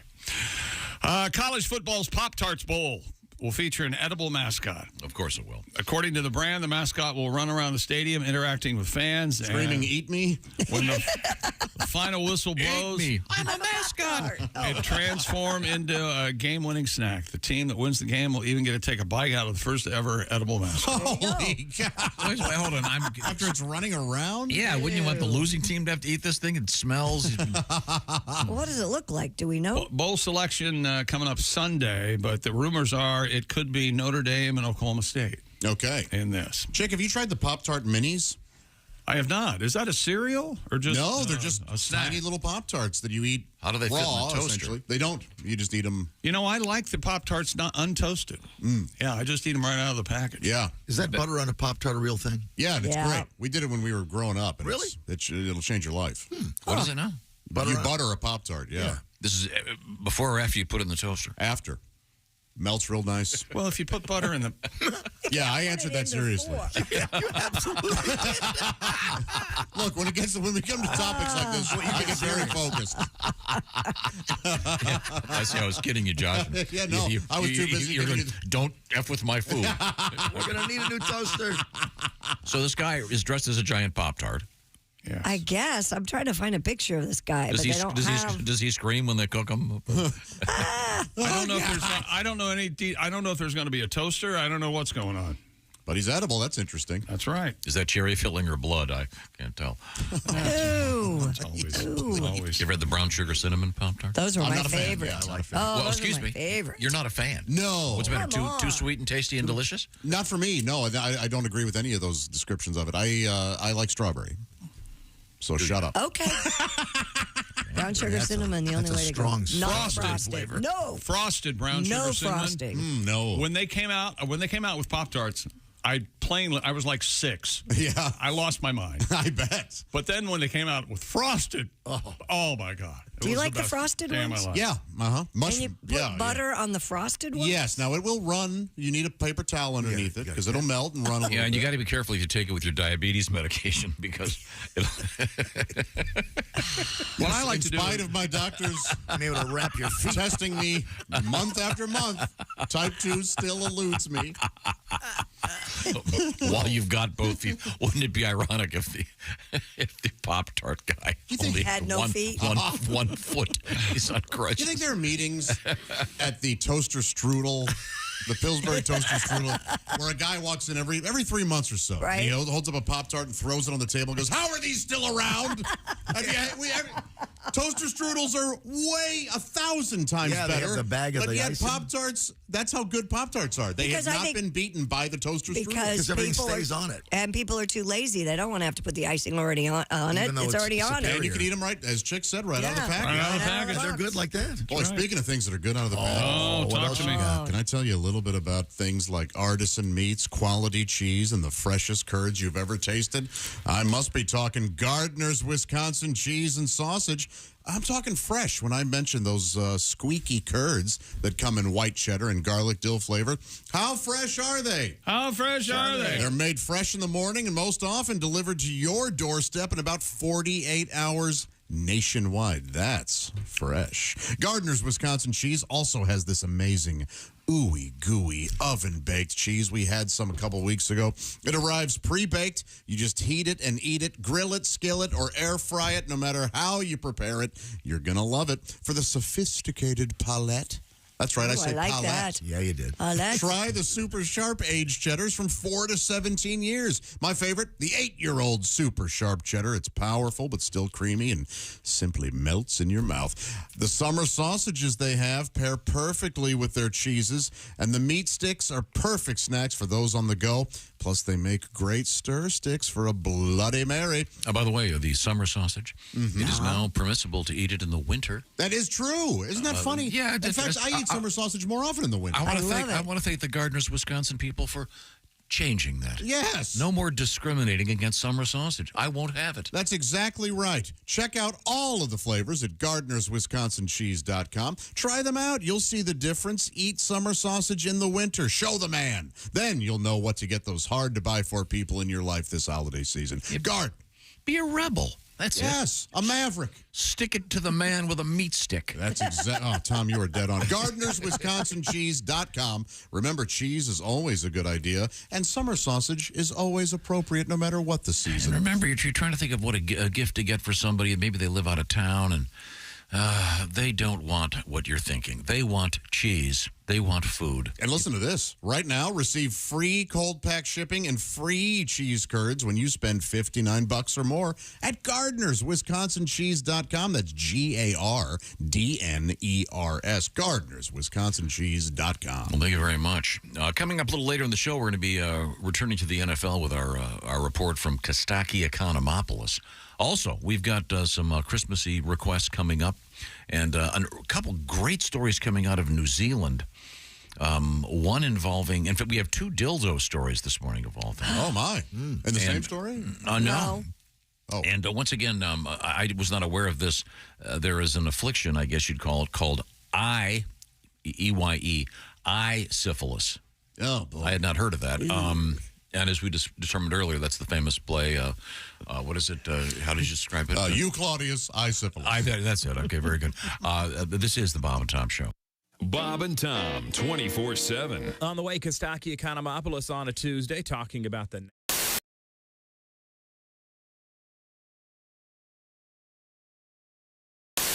Hi, everybody. Chick McGee here from the Bob and Tom Show. I want to tell you about the NFL season coming up. We got together with the folks at Big Green Egg, and each and every week, you're going to have a chance to win a Mini Max Big Green Egg during the Pigskin Pick'em program on the Bob and Tom Show. Maria, were you a temp? I was temp for a long time, about 7 years, and I was like how they make every job sound like, so crazy, we do things a little differently around here. We're a bit of a nut house. Hold on your hat. It's going to be a wild ride. but it never is. I trained people in at offices, so I was like, oh, the fax machine's a little tricky. Yeah, you got to dial 9 to get out. No, a lot of people try to use the fax machine. They go, oh, it's not working. I said, did you dial 9? Once a week, Rajiv. No, every day we get bagels in the kitchen. There was week. Rajiv made some mini muffins on a Mondays. Guess what that's called? Mini Muffin Monday. I wish offices would be as crazy as they always promise. You get trained in, be like, take me out of your pocket. Hi, I'm Zachanthos, the talking rabbit. I'm in charge of the volcano. Don't worry. You'll be working for Thor. He's always scrabbling through the recycling looking for quartz. He's a dwarf. Nude. Anywho, lunch is from 12 to 1, but there is a wrinkle in time, so just try to get back any time for the quickening. Here are your flippers, your barbecue tongs. If you have any questions, go back to the 5th dimension. I'll be sitting there on my lily pad. My only question is, when do I start? Yeah. That is a good job. Wow. Man. I love that. Dial 9 for the fax machine. Remember that. Everybody's crazy. No, they're not. Okay. Thank you. Maria Bamford is with us. Wow, that's brilliant. That's very, very funny. Did you ever work in an office, Tom? I don't think you have you? Worked in a restaurant, no. right? No. It's an interesting experience. Bob, did you ever work in an office? Oh, yeah. I've done a little. I have issues with authority, you might have. I know. That's why I was asking. You know what struck me is it's so quiet. What, in an office? Yes. Well, yeah. Well, you're still, that's if people are actually doing work, yeah. And I had to work at a bank once when I was at temp, and I was stunned at how quiet it was.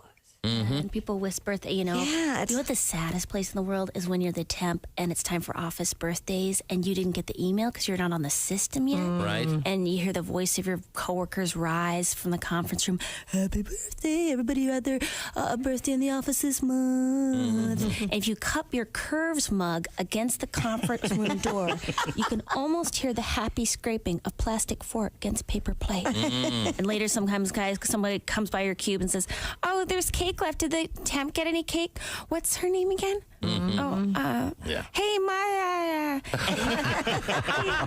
If you want any cake, there's cake left. Nice. Cake? Temp want cake?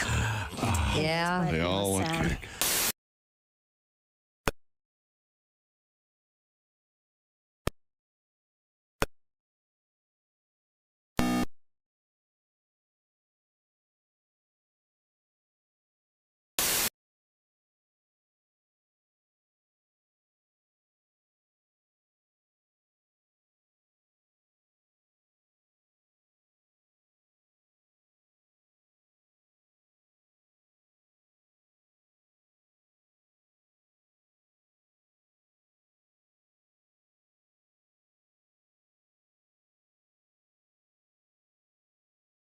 Further problem.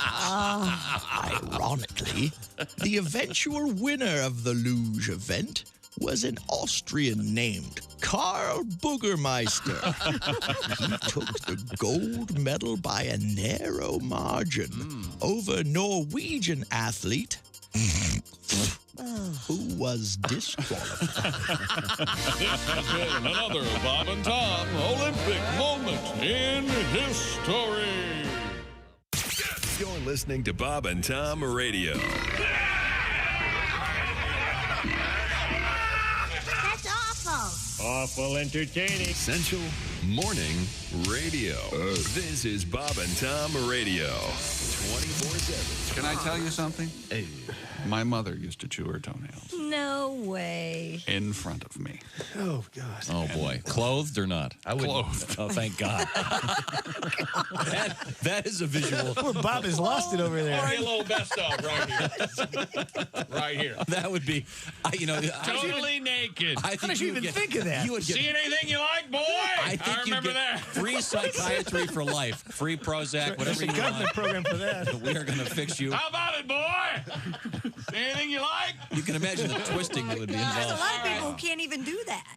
Okay. She was very limber. Show's over. We have also Matt Fulcher on here. Yeah. And Matt, what do you do for fun? What do you Skateboard.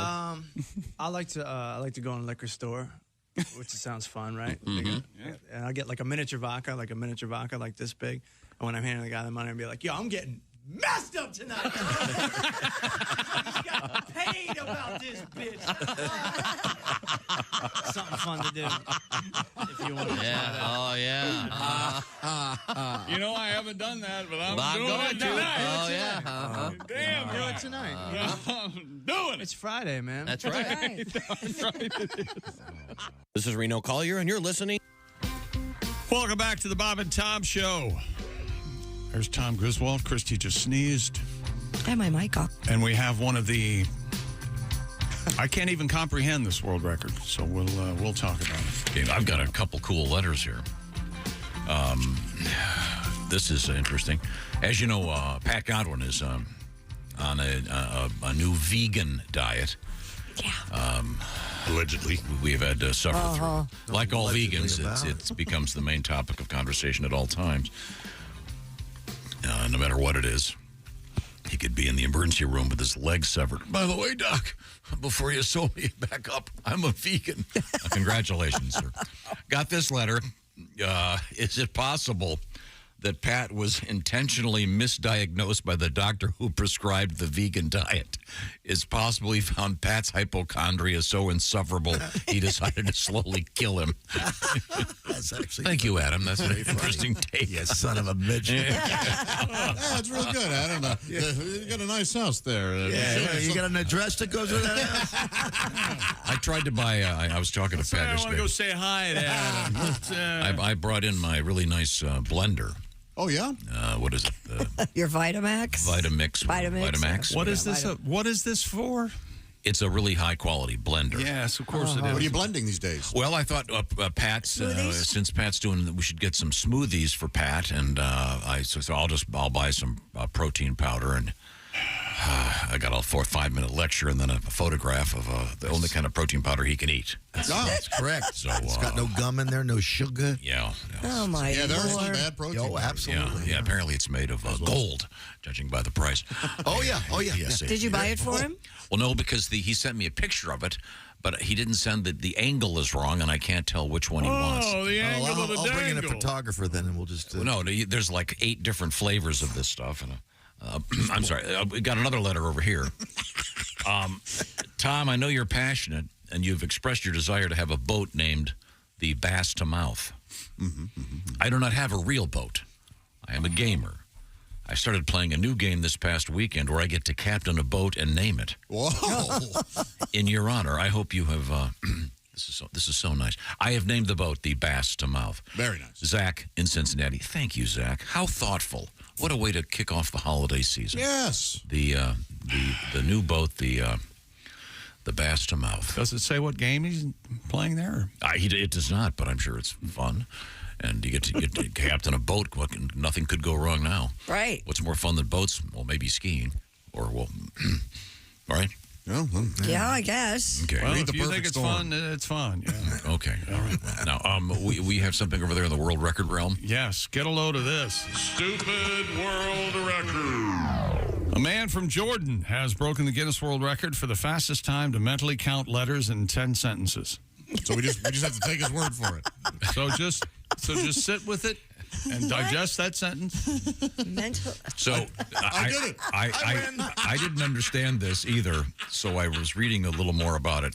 Yeah. So I guess the way this works is the judges would say a sentence, and then after they finish the sentence, he'll say, okay, that's whatever, 107 letters.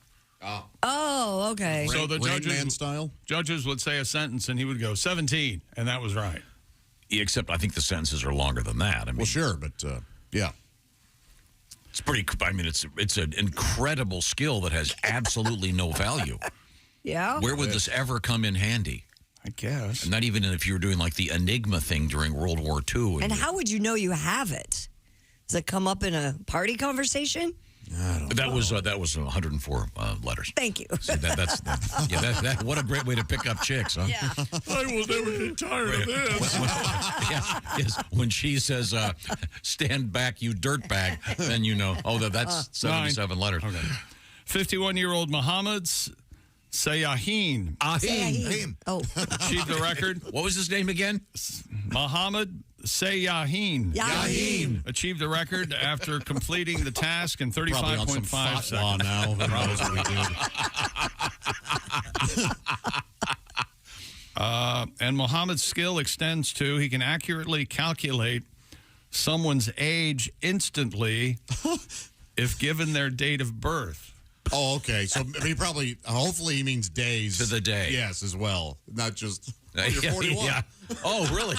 Are you born in? You were. Let's see. You were born in 13. 10. No, he can tell the number of days. That's crazy. Isn't that great?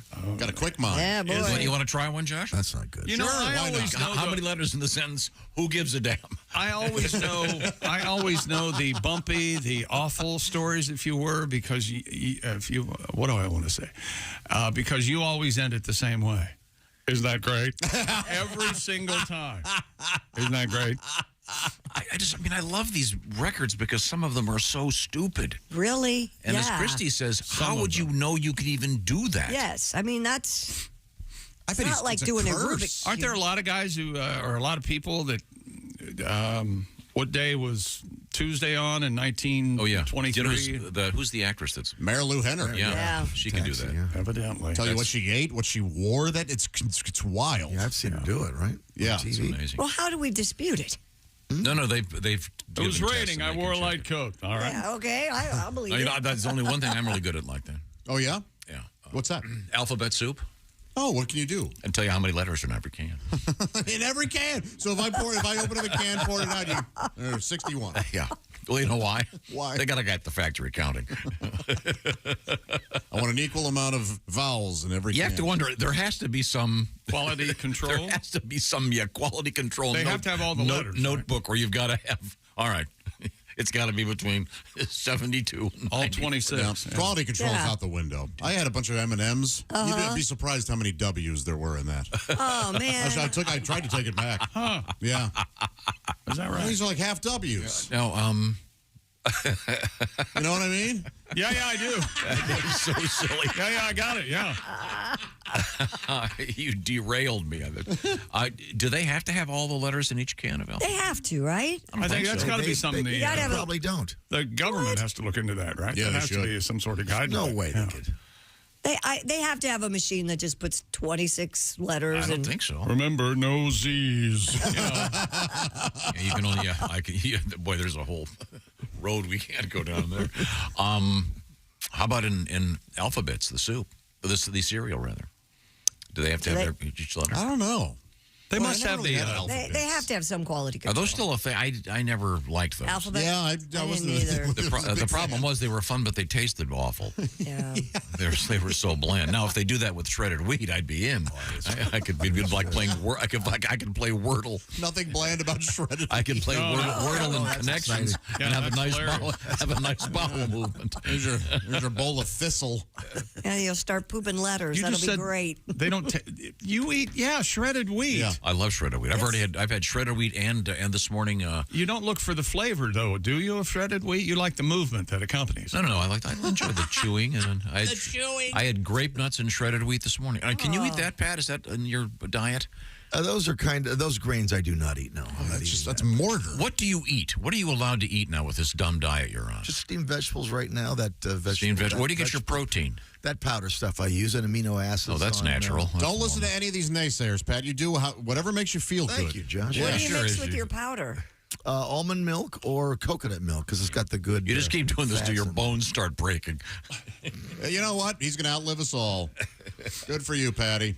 I'm feeling Don't listen better. to the naysayers. You're one of them.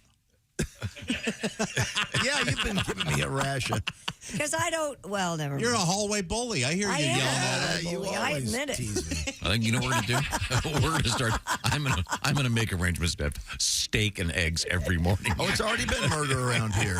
Yeah, The poor green guy. egg thing, that was rough. That was just a couple weeks Well, ago. speaking of the big green egg, you can win yourself the beautiful big green egg mini max. Thanks for the handoff. If you enter our contest, go to bobandtom.com/contest. Pick the winners. Let's see. We just finished week 12 last night, so week 13 begins Thursday night. Just pick the winners for week 13. We give one away every week. Our winner for week 11 was Mr. Scott Spitznagel. Very good. I have a really good friend named Spitznagel. One of my best friends. His name's Spitznagel? Yes, Nora. You know Nora.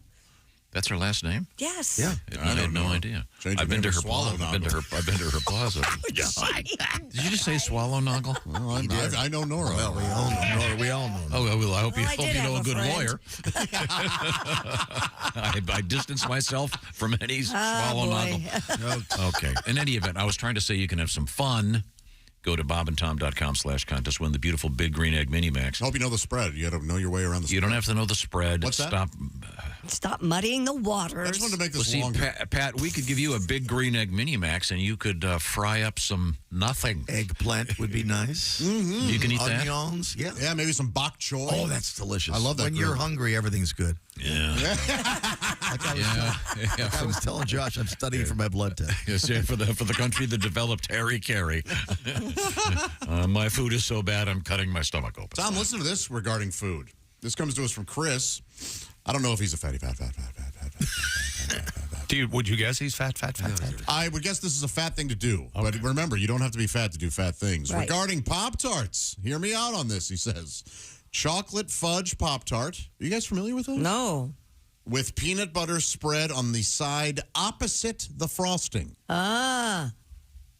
I mean, it sounds great. How do you hold them? So you hold them on the frosting sides? side down because it's not really going to get on your hands. It's so shellacked on. Oh, them. you don't put them in the little toaster oven and get the Yeah, but the frosting nice frosting- and gooey? No, the frosting doesn't get gooey. No. The inside will. Yep. And so you peanut butter the non-frosted side. Eat with a knife and fork. It's like having a Reese. You could do that. Yeah. Sounds good. How about this? This is like having from a our. Reese's. This is from an expert on Pop-Tarts. Okay. You ready? Have you ever put butter on a Pop-Tart? It's so freaking good. Have you ever put butter on a Pop-Tart? If you haven't, then I think you should. I was sitting in the kitchen one day, and I was itching to fill up my belly with the piping hot jelly of the best damn treat in the world. And I saw a stick of butter, and it almost made me shudder and scream like a baby girl. I don't want a giant penis or a rocket trip to Venus. I don't want to win the lottery. I just want to squat and gobble till I'm dizzy and I wobble in a Butterfruit and Joe's hot dream. So I put butter on a Pop-Tart. It was so freaking good. Have you ever put butter on a Pop-Tart? If you haven't, then I think you should. Everybody, come along with us. Have you ever put butter on Come along. It's so freaking good. Yeah. Have you ever put butter on a Pop-Tart? If you haven't, then I think you should. Woo! With butter. Who's fabulous Family Guy. Peter. Yeah. Oh, the musical stylings of Peter Griffin and Quagmire. Oh, nice. That was very good. Classic. What's the guy's name? Quagmire? No, the guy who does the voices. Seth MacFarlane. Seth MacFarlane. He's a good singer. He is a legit. Have you ever heard His of Christmas album is amazing. Come on. No, With it's Zooey terrific. Deschanel? It sounds exactly like all your, like Al Martino. No, it's his- not. Oh, no, But he's a great singer. He Yeah, really- I like his voice. straight stuff is His very sister nice. is too. Happy holidays, something like that. Yeah. What's wrong with that? It's a marshmallow world in the winter. Yeah. See, remember, we're trying to elevate the mood over there. He was singing. We're doing it. Okay, it's okay. All right. He was singing along. It's all right. Yeah, it's working. Shut up. It was working. I got an idea, Chick. It was working. Why don't you join Pat in the vegan thing? Why that would I way, do that? Because it'd be a huge distraction to be so angry about not getting decent food. Chick, everything is so delicious when you do this. Well, even a carrot. You know what I like to do when I'm in this mood? Not eat at all. So I'm trying to. I see. Yeah.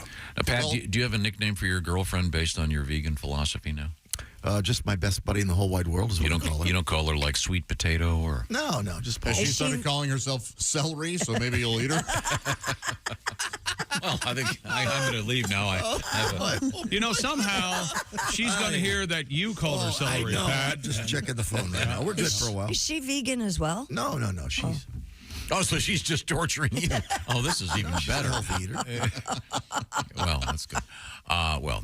Steve writes in. He says that he's no fatty, fat. But it took me far too long to discover you're not supposed to eat the casing on summer sausage. Are you serious? The plastic husk? Have we all had this issue? You kind of don't know sometimes what's the Brie plastic. is the one that I always Oh, confuse yes. that. Are you supposed to eat that rind You or is it can. plastic? Yeah. You do. Most waxy, people isn't do. it? It is waxy. It reminds me of the time you were telling me the story about when you came to see our show before you were working here many, many years ago. And your buddy came up for me to sign an album, and I had to hand it back and go, "Can you take the plastic off?" Yes. That's a really fair question, though. Yeah. On some of that summer sausage, sometimes you don't know. Yeah. I don't care for take those it hot off. dogs that have kind of a hide on it. I don't care for that. See, hot dog aficionados would say the snap is snap of that, important. I Yeah. don't you got that cheese dipped in wax. Right. Yeah. No. Yeah. What? Like yeah. in that red. Yeah, you gotta get rid of that. That actually reminds me of something coming up. We have a request, Pat. So far, you've hit a couple of home runs today. Oh, thank you. I love that new song, but we have a request of all things for the song about the monks and that had the surplus of cheese. Sure, I remember that. When we come back, I'd love to hear that song. Well, that goes way back. Oh, it's a classic, I think. By the way, do we have any more sports coming up? No! See what I said? I thought we were doing so well with them. Well, if we have to end it, here we go. Chick, Buggy, this is what you parted for. Wherever you go, wherever Very you go, sweet. always go there. Be a good sport. Be a good sport and have a meaty donut, whatever you said. This is the Bob and Tom Show. Thanks for listening to the Bob and Tom Show this morning. Even though we're not too much to look at, you can also watch.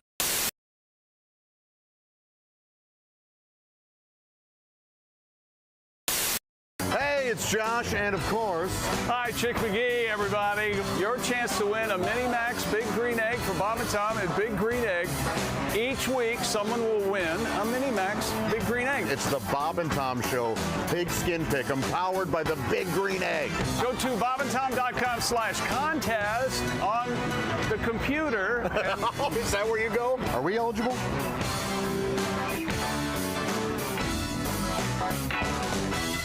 Heard this stuff from you. I hit a guy in the jaw and as hard as I could twice in somewhere in New York, Albany, New York. I just played the Palace Theater, and we were going to go get something to eat.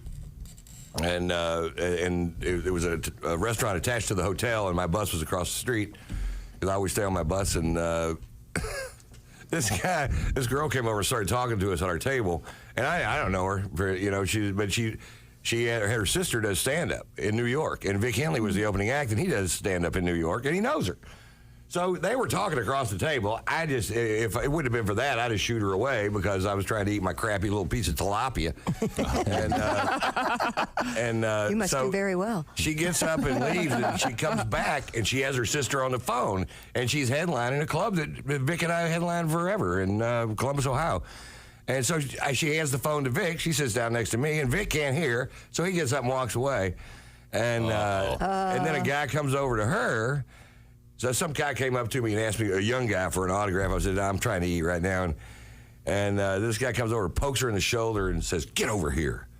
And she gets up real nervous and walks over there. And I'm like, man, what is this? And I see the guy walking over towards me.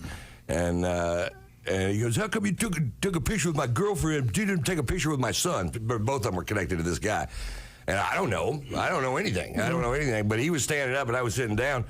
So I started to stand up, and he shoved me back down in my chair. Uh-oh. And I'm like, all right, okay. And so it was ugly. It was a nice place, too. Wine glasses, tablecloths, and it all went flying. And I got up and shoved him, and he took a big swing at me and hit me, but not really with a punch, but hit me and left his jaw just hanging out there. And I'm like, all right, here you go, buddy. You can't leave your jaw hanging out there. And I just, boom, boom.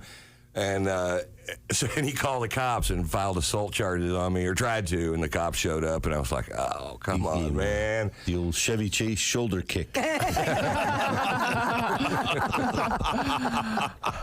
So it's hard sometimes. You know. So now, you know, and that's why now I have to have police everywhere I go, because probably nothing will happen, but if it does, I can't hit people. Yeah. You know, I'm 61. I don't need to be getting in fights or anything.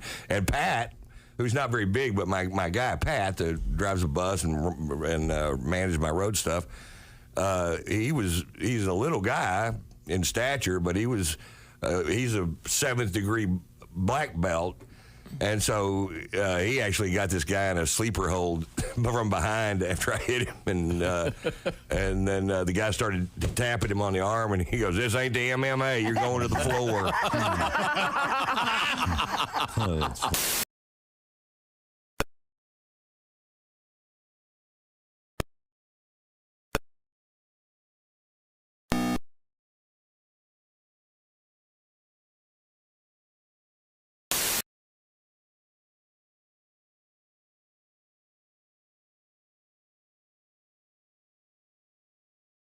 Next, we'll take you to DeLand, Florida, to tell you the story of Maggie Couder and the mouse who ran up her leg and frightened her so badly she ran out of her house just before it mysteriously exploded.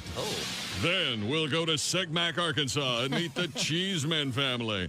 We'll hear their true story. A swarm of Canadian wasps attacked and repelled an armed intruder as the Cheeseman family napped in their home following a baked bean dinner. Finally, we'll meet Harriet Billingsley, who, upon discovering a swarm of pubic lice, rushed to the drugstore to get a bottle of Quell shampoo and, on impulse, purchased what turned out to be $1 million winning lottery ticket. Join host Dick Verman tonight for Miracle Pests. Miracle Pests, only on Bob and Tom Television. Hey, this is Henry Phillips, and you're listening to Bob and Tom Radio. A Salt Lake City bank robbery foiled Friday when someone threw a chair from a second-story balcony, striking the would-be bandit. The guy rose, yelled something at the chair tosser, You know who that was? and ran out of the bank. It was Furniture Man. Hand me that sofa. Where's my lamp? Now, who would Furniture Man's sidekick Davenport. Armour. Get in here. Oh, and you know what? He's Furniture Man. Wait a minute now. You're welcome, citizen. And Bob, you could use your old name. What, Fred a chair? His secret identity would be Groucho Marx. That's right. Fred a chair. During the day, he's Groucho Marx. He's a district attorney, Fred a chair by day, but at night, he's Furniture Man. Furniture Man and his sidekick, Lazy Boy. Well, now we have a role for you. I think we have. That's very true. But I think he has two sidekicks. Yeah? Ethan and Alan. Yes! Those could be the secret identity. Oh, Ethan Allen. Ethan Allen. His secret identity is Ethan Allen. Furniture Man was an exclusive member of evil assassins known as the Scotch Guard. Now, he took his knowledge and used it for good. And put an end to the evil Ottoman Empire. We all know that. And What'd you do, dog? So I screwed up. You know how too many times I say the wrong thing? Yeah, right. Well, Kathy's into this mail order stuff again. Right. Yeah. She's into this big time. I came home the other day. There was a case of breast enlargement cream on the kitchen table. There was? Breast enlargement cream? Yeah, sitting right there on the table. I said, what the hell is this for? She said she rubs it on her breasts. They get bigger. I said, just use toilet paper. It's been working on your butt for 8 years. Oh, that was a beautiful. Bob and Tom. Around the corner. Hey, welcome back to the Bob and Tom Show. Sorry, but that wraps up sports. Aw. Bears win Monday Night Football last night, 12-10. Just as exciting as the score sounds. Now, we have Christy Lee at the news desk. Coming up, a little bit more sports. We'll have Kostaki Economopoulos with our NFL report. One of the stories you had was they did an anonymous survey of 80-some NFL active players, and one of the things they determined was that the least favorite fans of players, Philadelphia Eagles and the Dallas Cowboys. Correct. Now, Pat lived in Philadelphia for quite some time. Oh, yeah. You know a little something about the Eagles fans, do you? Yeah, you have to grease the light poles because the Philadelphia Eagle fans are fanatics. They're over ecstatic and problematic. That's why we need greased light poles. We'll get some cans of Crisco and extra police. Oh yeah, Greased light poles. Oh, greased light poles. Eagles lost the game. We're gonna need some grease. Oh yeah, Greased light poles. Oh, greased light They're gonna poles. hit the streets. If they win, I'll get beat. We need some crowd control. Better grease them poles. Grease the light poles. Dip, dip, dip. Nice tribute. Thank you very much. We return to the news desk with Chris. What have we missed? Hey, police in California have arrested a man for allegedly streaking inside Disneyland's It's a Small World ride. Doesn't that sound like something Goofy would be up to? You gotta look at this. It may be a small world, but look at the size of this. You want to see my red rocket? That scream when he was skiing. He was, oh, yeah. I love that scream. Oh, yeah. Anaheim Police Department spokesman Jonathan McClintock told the Los Angeles Times officers responded to the theme park to assist security with the guest who had removed his clothes and was naked in or near the attraction. I see. The 26-year-old was arrested on That's what he suspicion did. of indecent exposure Was and he? being under the influence of a controlled substance, of course, yes. Yeah. Wow. That'll ruin it. Yeah, hey, kids, look, there's a pervert with... Is that Woody? No. Fortunately, not yet. Okay. Police in New York were able to nab a robbery suspect thanks to his unique underwear. The robbery occurred last year at a tobacco shop in Queens, where 3 masked men took cash, merchandise, and the employees' cell phones. Surveillance videos that were shared through the media showed the third robber's brightly colored briefs peeking out from his low-slung pants. His underpants also featured a large letter R in white and the year 1990 in yellow. Ugh. An anonymous tipster passed along the Instagram handle of the suspect with the colorful underwear, and police were able to identify the 30-year-old suspect and arrest him at his home in Queens. So, was the 1990 the year of his birth? Must have been, right? I don't know. Is Was his mom labeling his underwear so he didn't lose it, or what? And which one of your buddies is going to know? Yeah, how? Well, if this guy's constantly sagging, as they used to say. Yeah. Oh, yeah. Maybe. Yeah. This is an argument for keeping your pants up, I guess. Mm-hmm. But I mean, Maybe he was known for this particular underwear. I don't know. why would you be known by? Yeah, You know, Tom, it's a crazy world out there. It's a weird way to narc on your buddy. Oh yeah, he's got an R in his underpants. That has to be Spike, whatever. Okay. Well, it wouldn't be. Never mind. We go from men to women in the news. Boy, we have a lot of ladies doing some crazy things.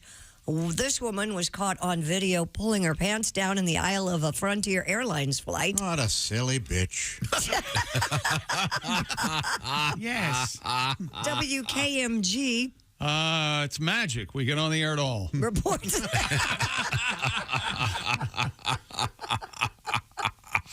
Reports the incident occurred on board a flight from Florida to Philadelphia.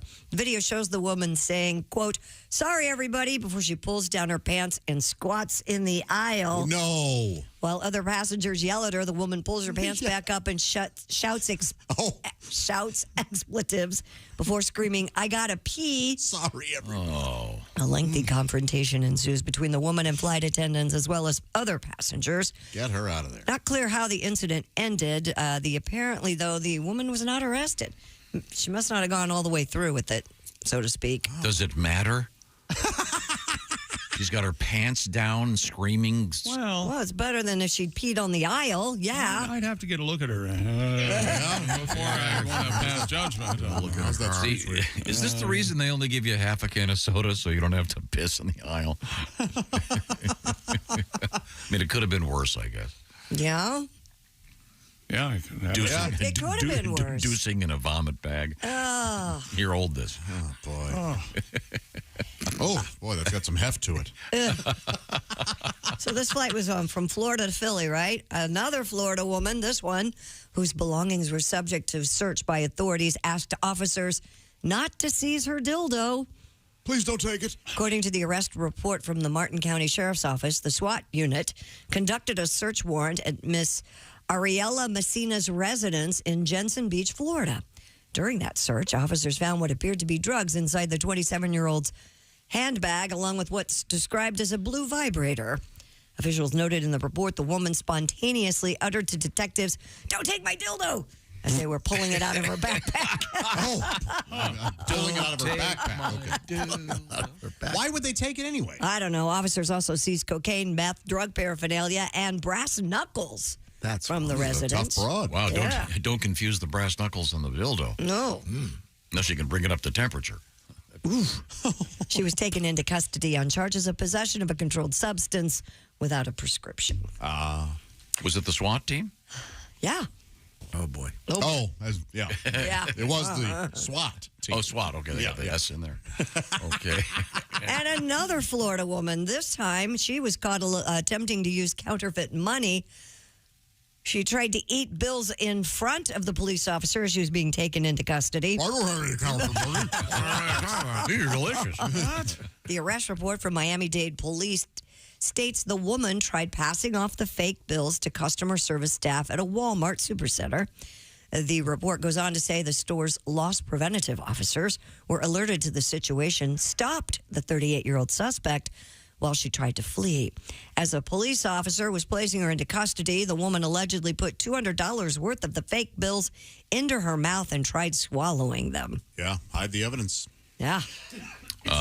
Judging by this mugshot, it's the first time she's had any green in her mouth. Big girl. Tubby. A lot of donuts. Ah, yes. And we wrap up. So wait a second. So if you eat money. Yeah. Fake money. Oh, I see. So that would probably digest better than real money. Probably. Yeah, there's a fiber that's some sort of presence in actual money, right? It keeps Some it sort of together cotton fiber better. or something. I think.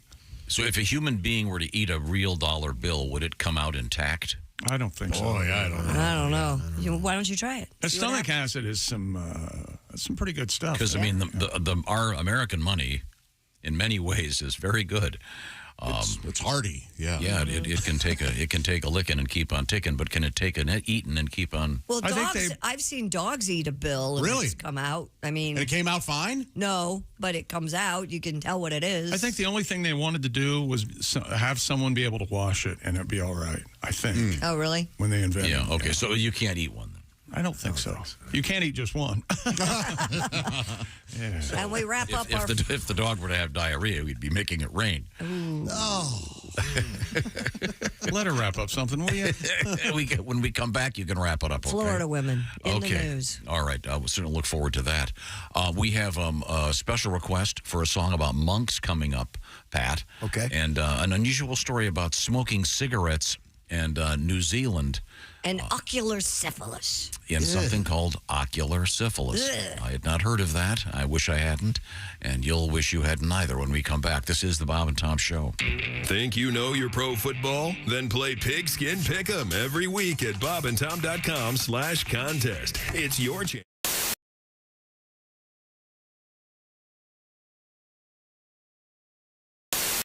I mean, do you want a sample? where no one knows You want you. a different mic so you can stand Yeah, I up? want to stand because I mean this is a real. Well, you can turn that up into a standing mic if you can take that so out of the desire. socket there. It'll. Oh, if I can hold it. Oh, look out! Wait a minute. Now Just take the whole thing out of the stand. Yeah, you can take it out if you. There we go. I'm feeling good. Hey, Chickster, how's it going over there? We have a 30-second snippet of the music. Does this music start?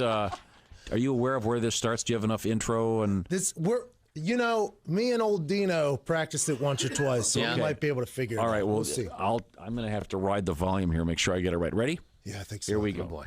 No one can hold you down if you really want it. Just steal your destiny right from the hands of fate. Reach for the cup of life because your name is on it.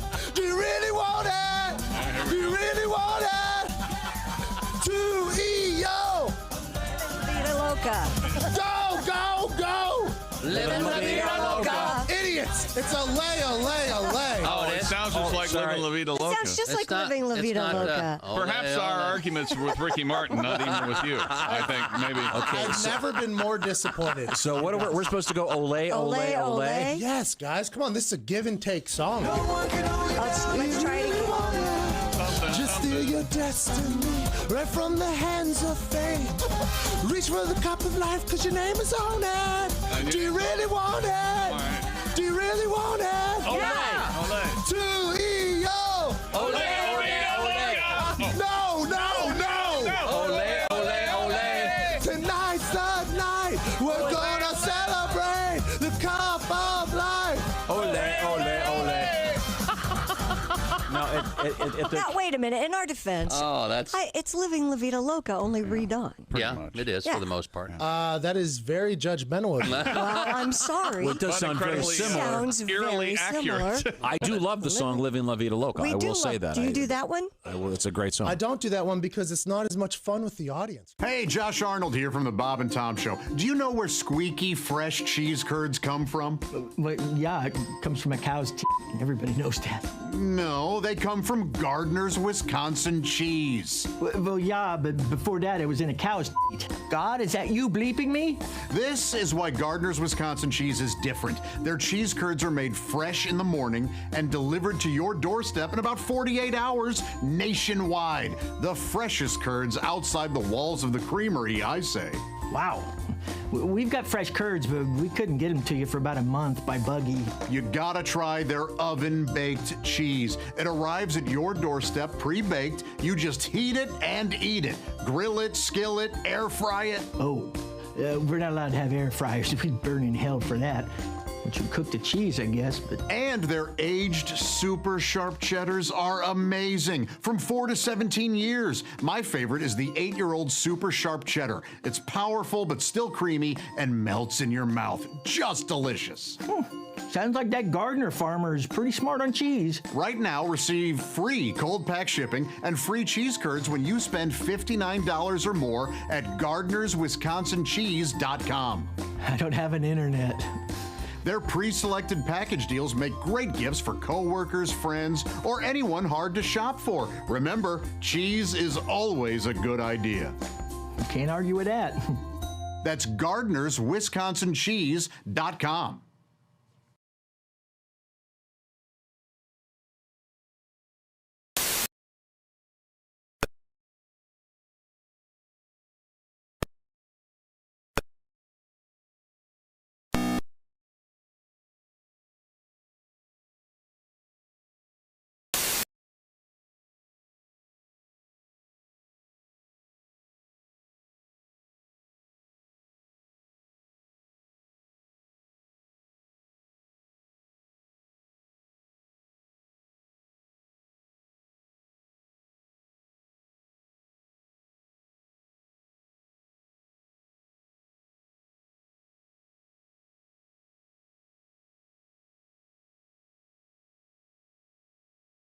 I bet you can enough to make us go, oh my God. No, but so he called. And he heard you doing your Bono and he called you? Yeah, he was very nice. And then I saw him. I was at Dodgers Stadium. Or no, I can't remember what stadium it was. It was very... And he and I met him and I'm in the, like the stadium doorway. Mm-hmm. And he said some very sweet things and very kind, and we talked back and forth. And it was just him and I and one other person. And he starts walking out to do his concert, and he turns around and he takes off those, the fly sunglasses. Mm-hmm. And he goes, "Hey, Bobcat," and he throws them to me. And I catch him, and I go, "Thanks, Mean Joe." I knew that was coming. And he goes, "What?" What? Yeah. I'm going, oh man, that's one of my best riffs ever. Falling on his deaf Gaelic ears. Yeah. Yeah. Hey, this is Frank Caliendo, and you're listening to Bob and Tom Radio. Does a male chicken have exterior genitalia? Yeah, and they are. Are they? Oh, it's amazing. Rooster? Yeah. No? Yeah, are they strictly a one-pecker bird? No, it's under I their- hope so. Well, the one in the their face, neck. I mean. It's under their neck, yeah. I'm a therapist. It is not under their neck. Well, they're peckers on their face. I thought. Are they a one? They don't have an exterior? I should have asked the doctor. I'm sorry. Yeah, it's all interior. Yeah, it's under their left wing. But that information Well, was smart guy, where is it? Do know. male chickens have a... They're called roosters. Even chickens do it doggy style, I believe. Yeah. I think everyone does except for humans. Right. Yeah. They're not in the missionary position. We do it face to face to cause guilt. Is that what it is? And if that's not on the quotes page by 10, I'm leaving. I see. Look at me! Turn around and look at me! Look at me! Don't shut your eyes. You look at me. Hey! This is me. This is not someone else. No, it's not. If you were thinking it was someone else. No, sir. Essential Morning Radio. All day and all night. Some like bug, some like Schmitz, but for me, it's Bob and Tom. Coming up. Hey, welcome back to the Bob and Tom Show. Christy Lee at the news desk. Hello. There's Pat Godwin. He's in the performance room. Hey there, chick. There's Ace Cosby. Hey. There's Josh Arnold at the I Hate Steven Singer sidekick chair. Thank you, chick. Steven Singer Jewelers makes it easy to buy real, natural, earthborn diamond jewelry for someone you love. No phony sales ever. Just one perfect price every day. Visit IHateStevenSinger.com for more details. I'm Chick McGee, and here's Tom Griswold. Well, thank you very much. Christy, you wanted to wrap something up, then I've got a special request for Pat. What was it? Well, we've had a whole slew of women in Florida stories. Usually it's a guy in Florida. The ladies are stepping up. This one wanted by police when she was found hiding inside a couch. WFLA. Fla la la la la. Reports Citrus County Sheriff's officials began looking for the 39-year-old Ms. Stacy Usher earlier this month for a variety of charges. While searching the woman's home, deputies discovered her hiding inside of her couch. Isn't took her into custody. Isn't there a brand of that called Hide-A-Bed? Yeah, there is a hide-a-bed, sure. I guess you could make room for yourself if you took the mattress out, right? Maybe? I don't know. Maybe. That'd be... I don't know how you'd get it back out, though, once you got in there. Must be a thin little thing. Photos shared by the sheriff's office show a deputy leaning over the couch with the woman emerging from the slit where the couch base meets the backrest. You know that. Was it the only time the word slit was used that day? Maybe she can get the change that was in the couch to pay her bail. Yeah. Yikes. Those things weigh a ton. Oh, yeah. Sofa beds. So heavy. I've had to move a couple of those. Yeah. Remember, we had one. We hauled it up 6 flights of stairs in New York City. No, you don't. No, yeah, you just don't. No, you don't. Yeah. When we moved out, we left it there, so I assume it's probably in the alley now. Yeah. But, yeah. Remember opening that baby up, it was like a Japanese flag in that mattress. Oh. Slept on a hide-a-bed all through my high school years. Did you ever try to lift a cast iron tub? No, and I've always wondered if that was impossible. I moved my friend Henry, and I had to move his barber chair. Yeah, the antique barber chair. Those got cast iron in the base. Hey, why did he have one? Yeah. There used to be a Sony television out there with a cast iron tube in it. Yeah. Holy cow. What? Yeah, there was the backing of it or something was cast iron. It weighed, I don't know, however much the heaviest thing in the history of the world Did you have to weighed. season that? You what? Did you season that tube? Oh, the cast. Oh, I see. Don't It's very use soap in clever. the bathroom. Like a cast iron frying pan's what he's going for. I see. Don't scour that. Right, Pat? Yeah. You thought we were talking. I thought we were just chatting. No, so we were if- doing if- bits. So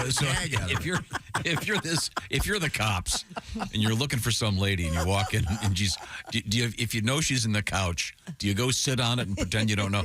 Hey, I wonder where she, like when your kids are playing hide and go seek. yeah. Hey, I wonder where she is. Why don't you sit over here, Officer Muldoon? I don't know, Harvey. Where do you think she is? Well, I had Mexican for lunch. Oh. I'm in here. I'm out. Okay. Now, Pat, we have an unusual request. This goes back a ways. This involves... You could just deny this request. Have you considered that? Not doing it? Yes. That might not be a bad idea. Hey, Josh. It's a long show. Oh. Josh, It still might not be a bad if idea. if you'd like to entertain us with your wit, Sure. I'll just throw a discuss. topic out and you can just. What do you want to do? Oh, I'll riff. Yeah. Let's talk about pencils. What do you got? Oh, man. Whatever. How come number 1 is so underused? Just the Everyone number 2 goes right pencil. to number 2. That's very good. Very Thank good. you very much. Okay. Pat, what do you have? Pat, I have to set this up. The headline is French monks have 2.8 tons of cheese. They're praying for buyers. You mean frunks? That's a portmanteau, whatever that was called. Sure. I don't like words like that. The French monks have Frunks. at the Citeaux Abbey. That's where they sit at the Abbey. It's a CIT with the I has a triangle over it. The CITEAUX Abbey. What is that? Citeaux Abbey. They have Good. That's good. 4,000 cheeses they've got to get rid of. By the way, they won the silver medal at the International Food and Drink Competition in Lyon.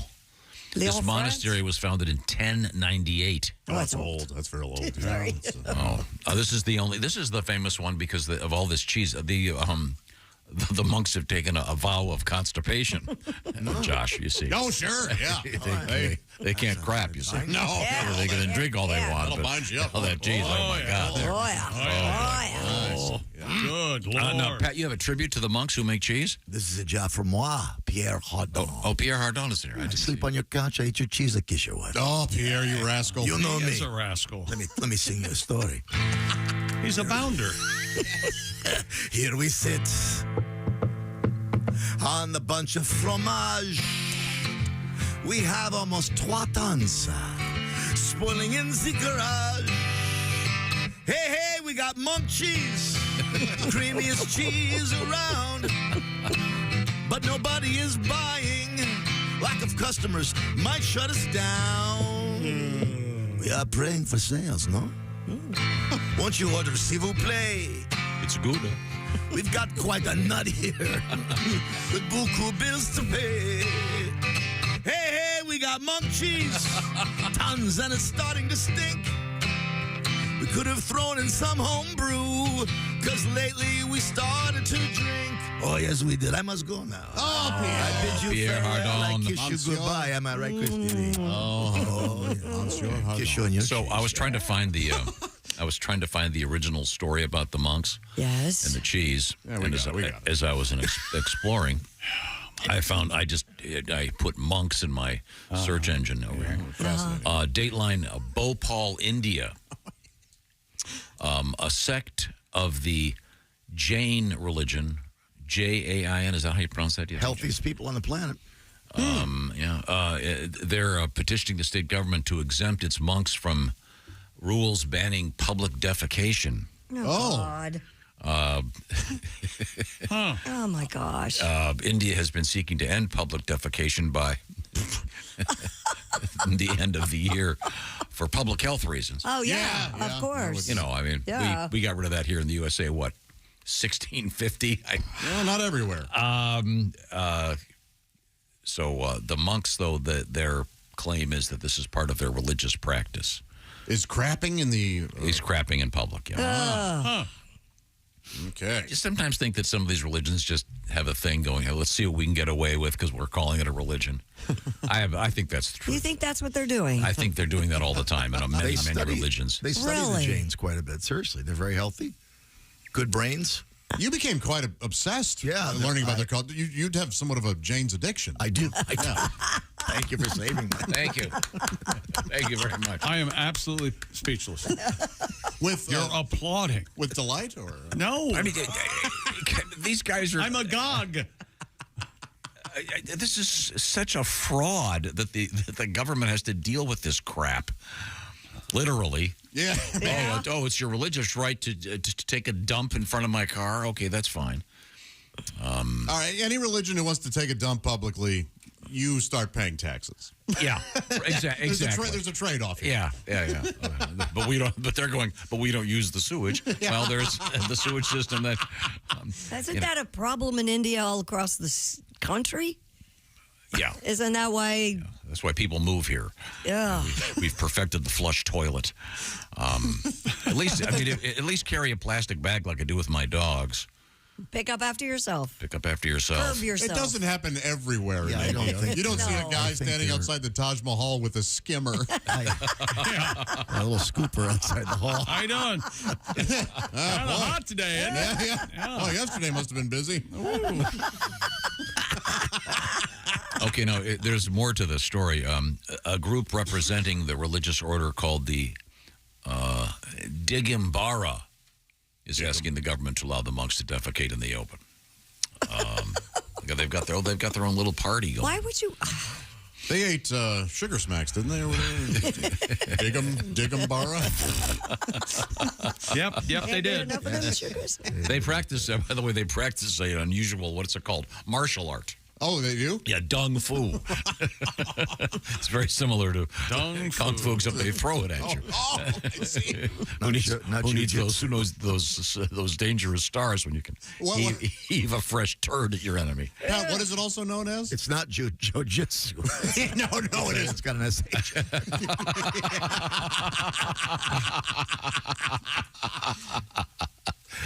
Guys, Boy, that would be an effective martial art. Yeah. What if you didn't have enough ammo? What if you're one of those cheese monks? I'm out of Chinese stars. I can't get any ammo. Okay, well, enough of our monk hunk. Thank you. Oh, would you buy that calendar? Monk hunks? Oh.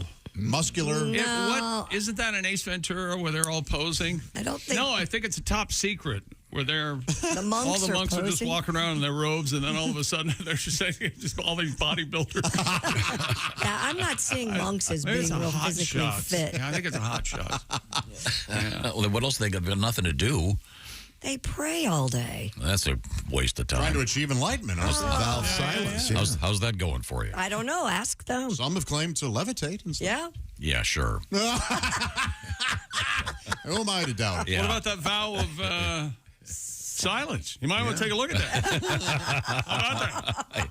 Yeah, we can How about levitate. that, buddy? If you could levitate, you could make $1 billion. You wouldn't have to worry about making wine and cheese. What song would they sing, Tom? That's the great Dua Lipa song. Yeah. I'm levitating. Can you whistle if you have a vow of silence? Or hum? Fair question. Are the monks just... Listen to the vow of silence. Yeah, do they do like a Harpo Marx thing? yeah. Oh, you're sorry for what you did, aren't you? Yeah. All right. Well, Hey, you big bully, stop picking on that coming little up, bully. we've got our competition out there to win the Big Green Egg Mini Max. We give one away each week, and you could be like I can't get it. Spitznoggle. Scott Spitznoggle, who won Week 11. We'll have our Week 12 winner tomorrow, but you can enter for Week 13 starting right now. BobandTom.com/contest. By the way, right now the Bob and Tom Show is brought to you by BetterHelp. This time of year can be rather navigating some pretty rough waters when it comes to all kinds of stuff. A lot of stress, a lot of pressure. You're busy. You got presents to get, et cetera, et cetera, et cetera. All kinds of things going wrong. This is a good time to think about therapy. Maybe get yourself on a little more of a steady course, if you will. Therapy can be a bright spot with all that stress floating around out there. And here's an interesting idea. BetterHelp has taken contemporary technology, the stuff that we all are carrying around in our pockets right now, those computers we call our cell phones. That can be part of this process. I'm talking about BetterHelp.com. What it's all about is getting therapy to be convenient for you. The way it works is you do a brief questionnaire, and you'll get matched with a licensed therapist. Incidentally, you can switch therapists at any time at no additional charge. The therapy itself is then conducted online. That's the key. We're talking about flexibility, something that will suit your schedule. So you can do it as if it were a phone call to the therapist, or you could make it like you were texting back and forth, or a Zoom call, whatever is good for you. That's what this is all about. Everything about being good for you and for getting yourself, like I said, on a steady course these days. So find that bright spot, if you will, this season with BetterHelp. Go to BetterHelp.com/BT show today. That'll knock 10% off your first month. BetterHelp.com, that's H-E-L-P, BetterHelp.com/BT show. And this part of the Bob and Tom Show brought to you by BetterHelp. Tell them the Bob and Tom Show sent you. When we come back, a little bit of football with comedian Kostaki Economopoulos. This is the Bob and Tom Show. Essential Morning Radio. All day and all night. You might as well shoot me when the beer runs out. Bob and Tom Radio. You can always check us out at bobandtom.com. I'm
Hey, Josh Arnold here from the Bob and Tom Show. Do you know where squeaky, fresh cheese curds come from?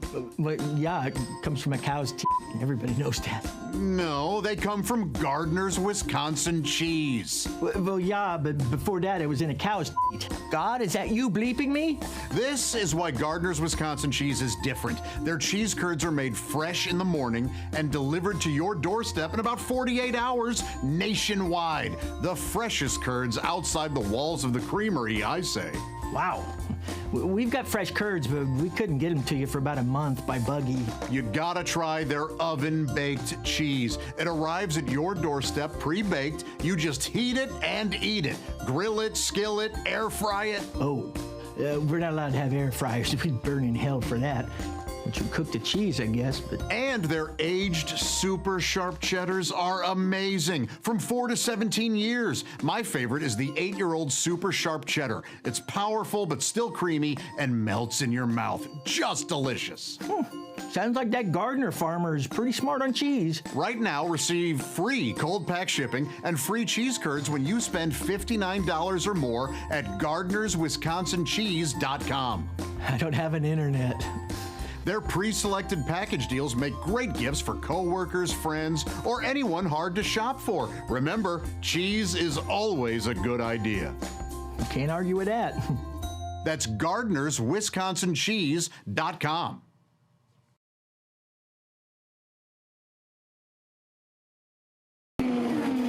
Race fans, it's May, and you're out at the track. You're hot and thirsty. If you don't get some relief quick, just like those Indy cars, your body's gonna overheat. That's why you need the cool, refreshing blast of body fuel. It's like an overhaul for your body in a 12-ounce can. Just one drink, and you'll be refueled and ready for anything your busy lifestyle demands. Excuse me, sir. You look hot and thirsty. Boy, I sure am. I got my 2 kids with me, and I forgot the cooler in the car. God, it's got to be 100 degrees out here. I could sure go for a cold drink of water. Water? You don't want water. You want something that'll replenish all the fluids you've lost. You need the overhaul for your body in a 12-ounce can. You need body fuel. Body fuel? I never heard of it. That's because it's new. Here, try it, sweet. Jesus! This tastes like motor oil. Well, there is some motor oil in there. And some transmission fluid, gasoline, and even a little engine coolant. Engine coolant? Hey, I can't see. Well, of course you can't see. That's the power of body on your system, making it just like brand new. What do you think of body fuel? Are you trying to kill me? Hey, what's that fizzing noise? That's a little battery amp. It'll keep your body running smooth and efficient. How do you like the sporty racing look of the package? I can't see it. I can't see anything. Well, it's very sporty. Don't worry, preliminary testing shows that the blindness is only a temporary side effect. Anyway, how about that refreshing, cool, clear taste? Come here. I'm going to sue you bastards. Come here. Where are you? I can't see anything. Body fuel. When you're so thirsty you could die, try one of Body Fuel's 3 delicious flavors: original lemon lime, iced tea, or diesel. I can't feel my tongue. My gums are bleeding. My gums are bleeding. Body Fuel from the people who brought you Thirspiration Plus. It's the health drink for those on the run. Go out and pick up some Body Fuel today at a supermarket or auto parts store near you. Come here, you son of a bitch.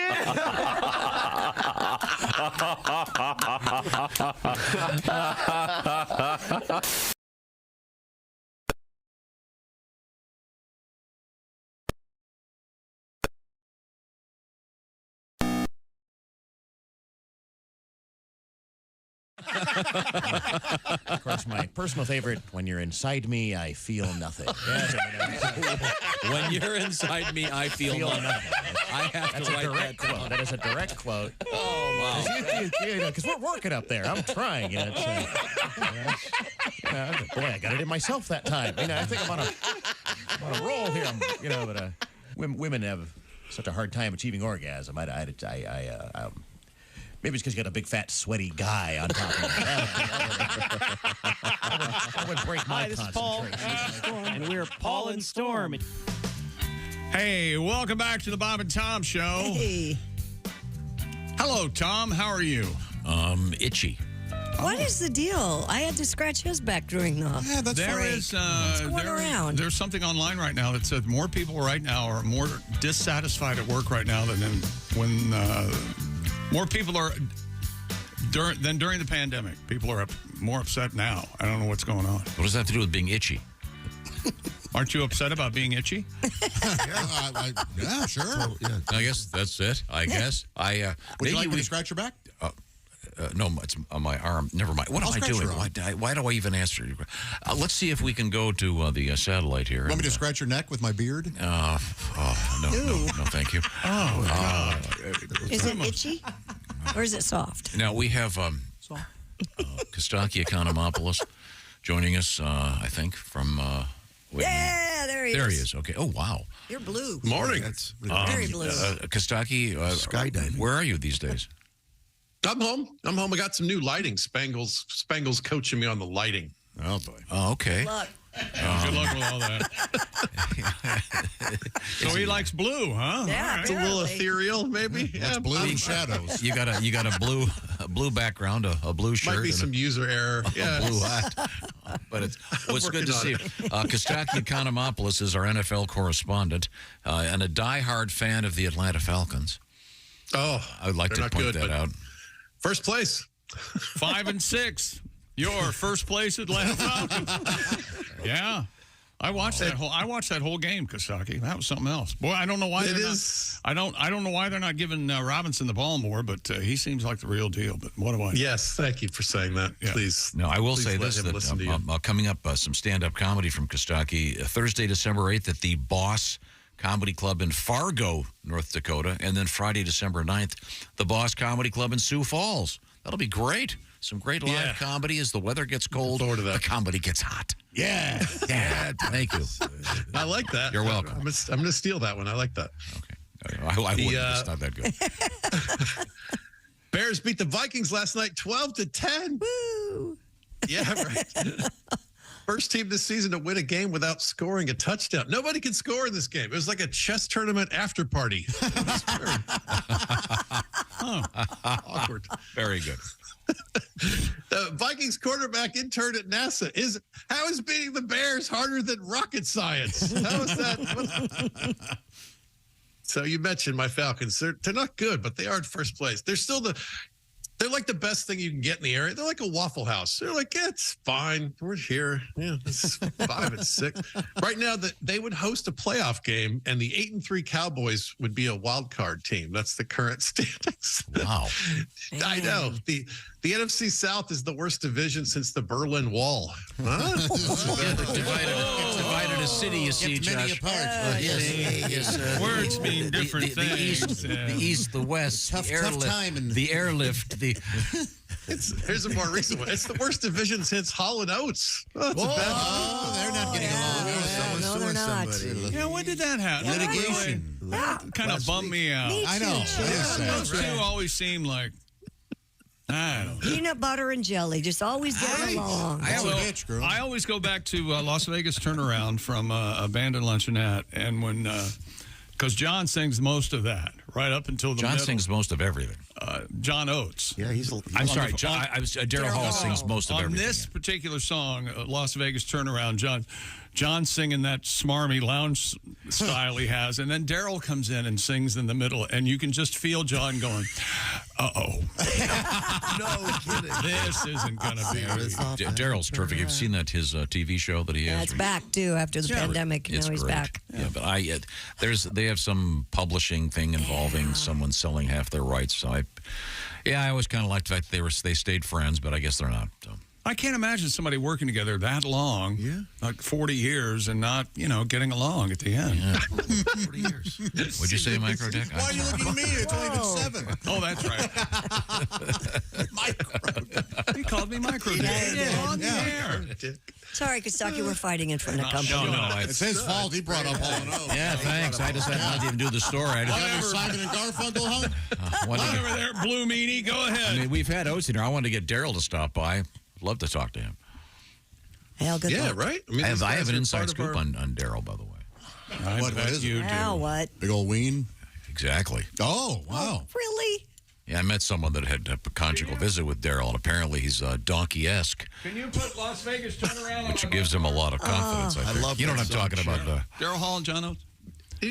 You can't beat cheese. Arizona, turn around. Sex that happens outside of a jail? Or is that what kind of language is that? Yeah. I'm sorry.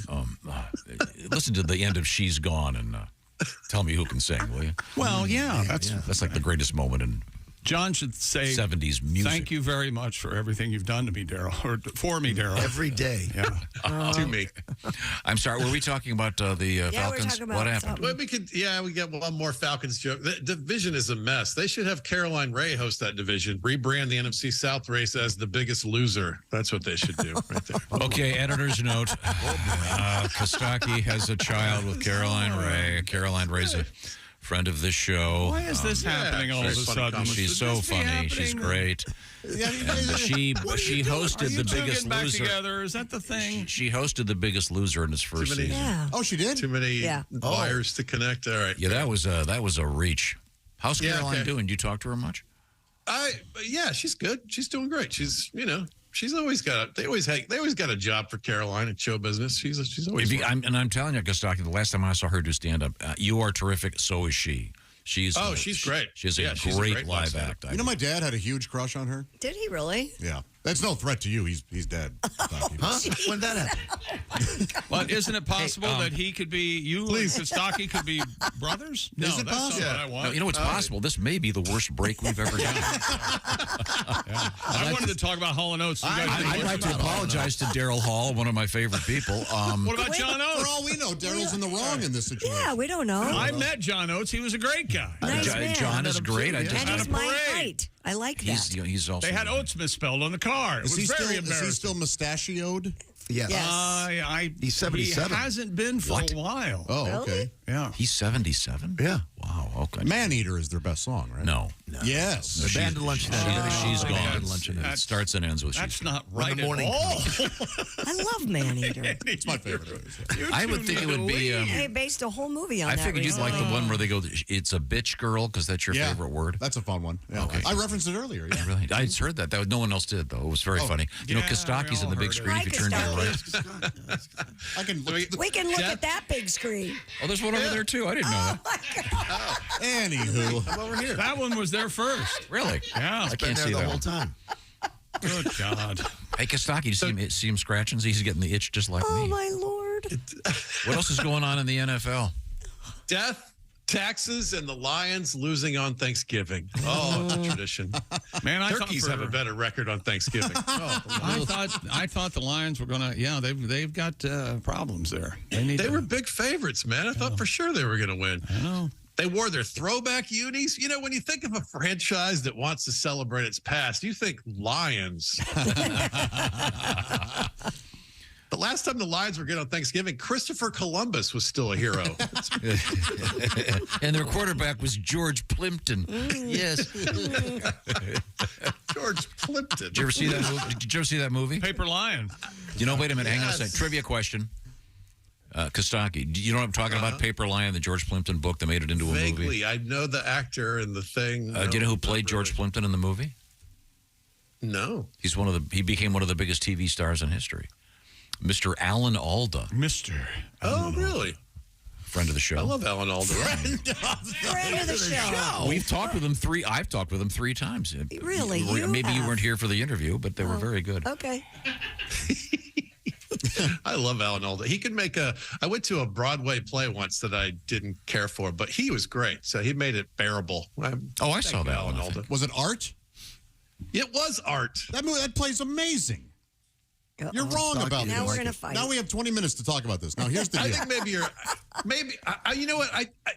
I agree that art was good. I saw him in 2 things, and the other one was like, I don't like this, but I like him. I agree, art was good. Oh, you saw After MASH the musical? that was a misstep. Yeah. There was something else. I can't remember what it was. It might have been I can't remember. Same time next year, was he in the Broadway? He did one. He did one of those. Yeah. It was a thing with letters where he read letters or something. That's that. Vagina monologues. Yeah, I was. You got to lick that envelope. Dragged to that one. Yeah. You're hey, right. Art was Kostaki, good. this once again is the worst break we've ever done. Yeah. Not your fault. I think we need to. I got jokes. We need some ADD medication and move back to the NFL. What have you got? I just saw an article link. Here's why the NFL is playing a Black Friday game. And I thought when you click on that, it should just show you a big fat stack of cash. We know why they're playing a Black Friday game. It's a crazy amount of money. Black Friday, Jets, Dolphins. People rushing into Best Buy got more yards than the Jets. That New York offense was offering Miami defense incredible deals. It looked like a going out of business sale. Now, the Sunday 1 p.m. games were a little like Thanksgiving leftovers. I think they had tryptophan in them. They were Patriots Giants. That was worse than Aunt Mildred's yams. That wasn't a good game. Always bitter. Aunt Mildred's yams. Mac Jones got benched, and Daniel Jones is on injured reserve. Now, to keep up with the Joneses, you just have to walk to a bench. It's easy now. The Patriots are 2-9. Oh, that's fun, isn't it? We don't even need a joke. We can just enjoy that. You rubbed your hands together like a Bond film. I love the Patriots being bad. Belichick's out of ideas. He just requested a ceasefire. He doesn't know what to do. He's got nothing going on. He's grasping an ill-advised, reference. Thank you, Kostaki. And I thought this break couldn't get any worse. I was wrong. All right. Aaron Rodgers said he could practice this week. Practice what? Humility? I don't think so. He's cocky. He's waiting on a doctor's note. What is it? What doctor? The Leslie Nielsen character from Airplane? Is that the doctor? Is it Dr. Demento? Is it Dr. Dre? What other doctor you got? Dr. Pepper? There's a few. Yeah, Dr. Evil, Dr. J. There's a bunch of them. Dr. Seuss. I like Dr. Seuss. Doc Martin? Me too. Doc Martin. Oh, good. John. I like that one. Let's see. Any one of these could be the closer, I think. Drew Brees said, "My right arm does not work." And Zach Wilson said, "Welcome to the club." All right. You see, he's a quarterback. Yes. The thing, and he stinks. Poor Kostaki. Kostaki, do you ever think to yourself, I didn't have to get up for this? Yes, I The deep blue ocean. do. Do you know how early it is? Yeah, we don't make it 5:30 easy there. for you. What a fine good morning. Well, not a fine. How do you do? For whatever reason, Americans settled on talk in the morning and music in the afternoon for their radio. If we could just flip that, I would have the perfect life. Why? With the mornings. Chick, do you think Kostaki knows about that the fans story that you had earlier? What was that? You'll have to refresh regarding the worst fans. I think that's pretty standard. Did you see that poll, Kostaki? That poll that 80 plus players were anonymously or whatever filled out a form, and the players themselves hate the fans from Dallas and Philadelphia the most when they have to. Oh, I didn't realize that was a player thing. Oh, that makes it even more interesting. It was Dallas and Philly. Yeah, the places they hate to play they dislike playing the most. I went to a couple of games in Philly. They're rough, man. But they're committed. They're into it.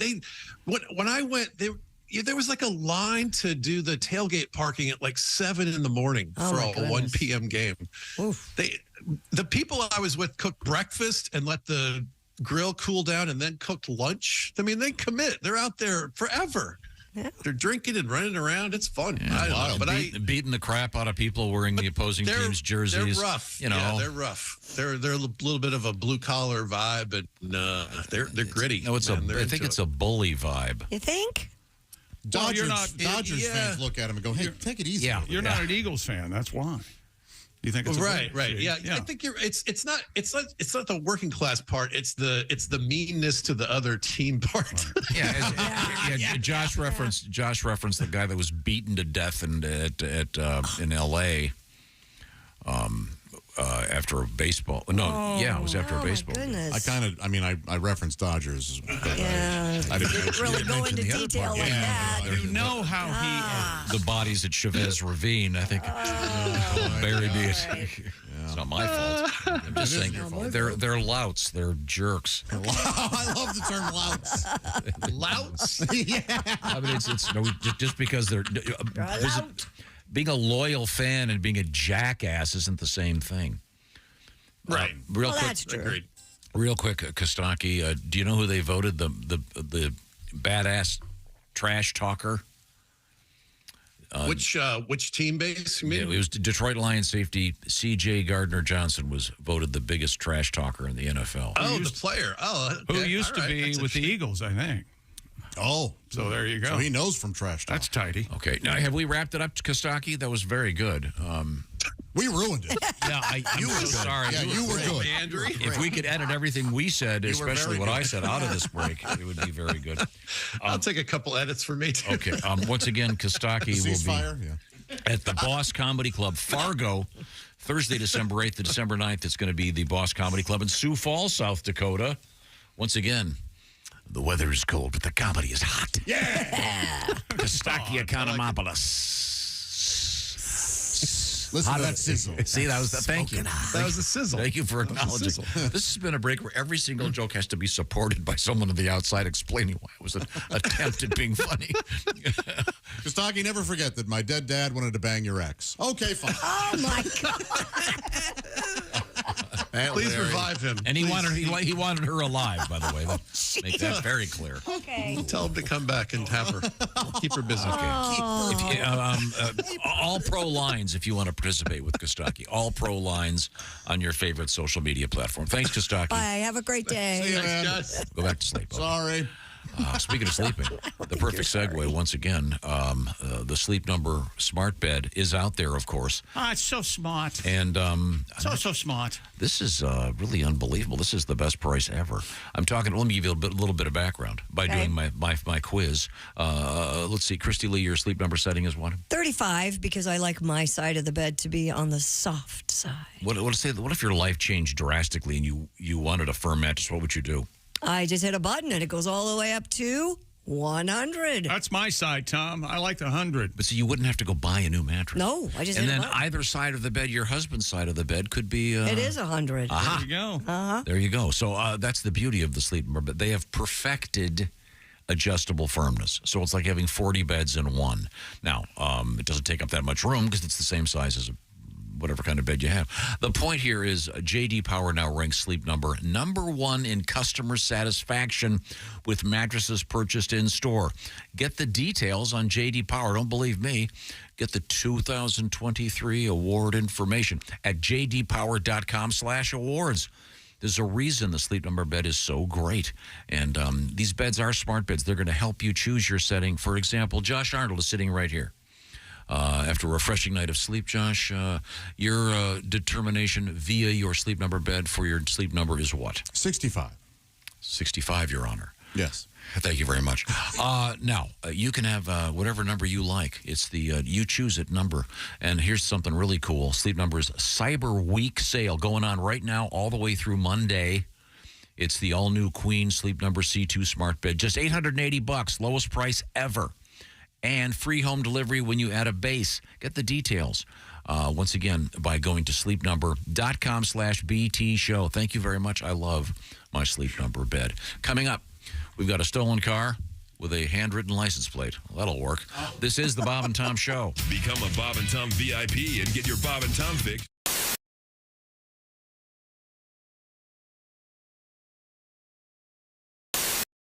Ready and action. Hey, we should wake up every morning with Bob and Tom. That sounds good to me. No problem here. Sorry, that'd be my fault. The hell was that? Ready and action. Hey, we should wake up every morning with Bob and Tom. Well, that sounds good to me. No problem here.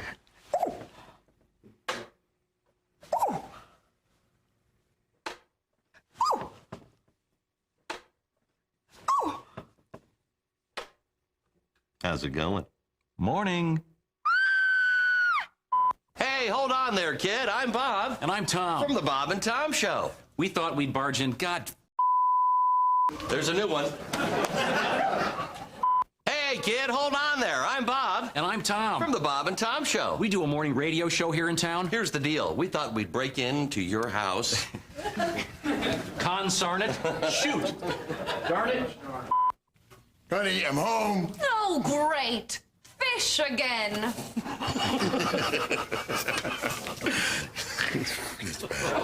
You know, we can vote you off this commercial. You know, Chick wanted Richard Hatch. What if we paid you to say you liked us? We can vote you off. Okay. Come way down.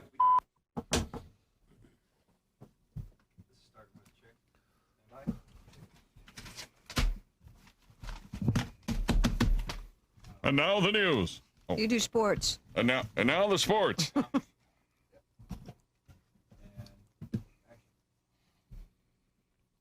That would be you, Chick.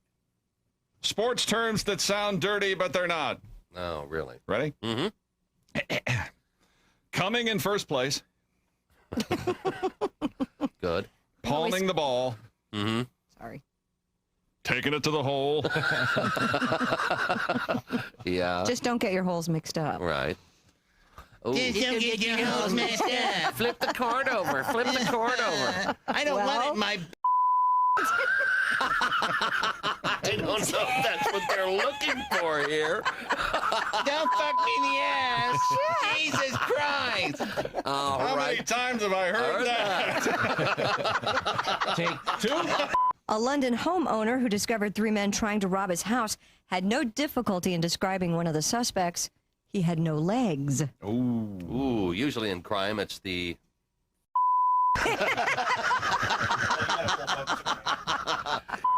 Usually in crime, it's the police that are stumped, not the criminals.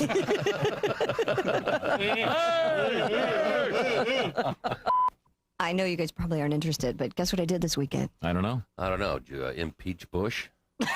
No. Buzz the honey hole. No. Flick the minnow? Did you flick the minnow?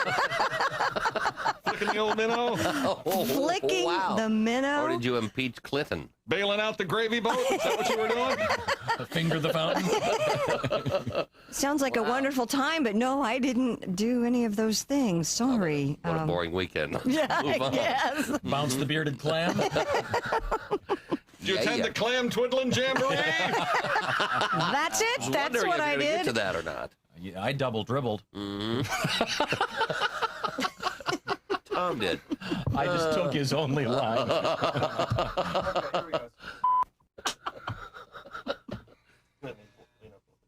It's okay. I like to think of Bob as the funny. Uh-huh. Yeah. Prop, yeah. It's part of the drinking act. I like to think of Bob as the funny one, and I'm more the philosophical one. Ah. Really? By the way, you left your headlights on. Socrates. What's new? Do the other, can you do the other That's line? it? That's it. That was the joke? What was That's the other it? line? This one right here. I think of Bob as the funny one. I'm more of the philosophical one. Really? Will you shut up and drink your hemlock, please? I told you to be too hip for you. Hemlock, you know. Hemlock. Socrates. What is it? Poison. Does it start with H? You want hemlock? Headlights? What's next? Hemorrhoid. Hemorrhoid? Hey, it's Josh, and of course, Hi, Chick McGee, everybody. Your chance to win a Mini Max Big Green Egg for Bob and Tom at Big Green Egg. Each week, someone will win a Mini Max Big Green Egg. it's the Bob and Tom Show Pig Skin Pick'em, powered by the Big Green Egg. Go to bobandtom.com/contest on the computer. And Is that where you go? Are we eligible?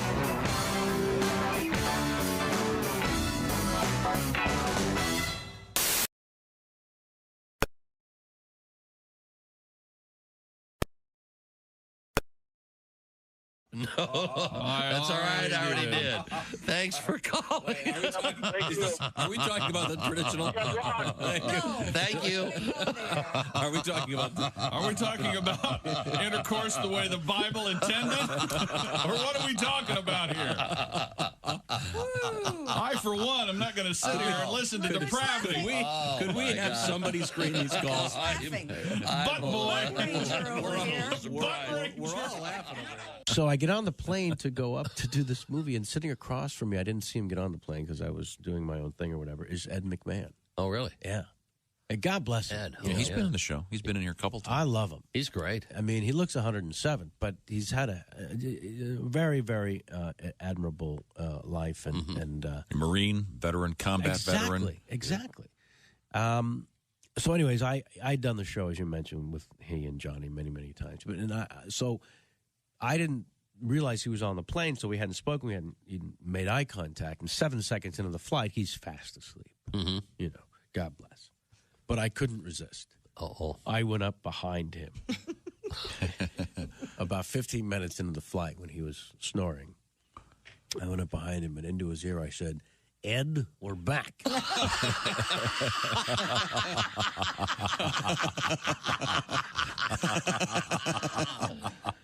such a great sport. He shot up in his seat and he said, yes. Yes, sir.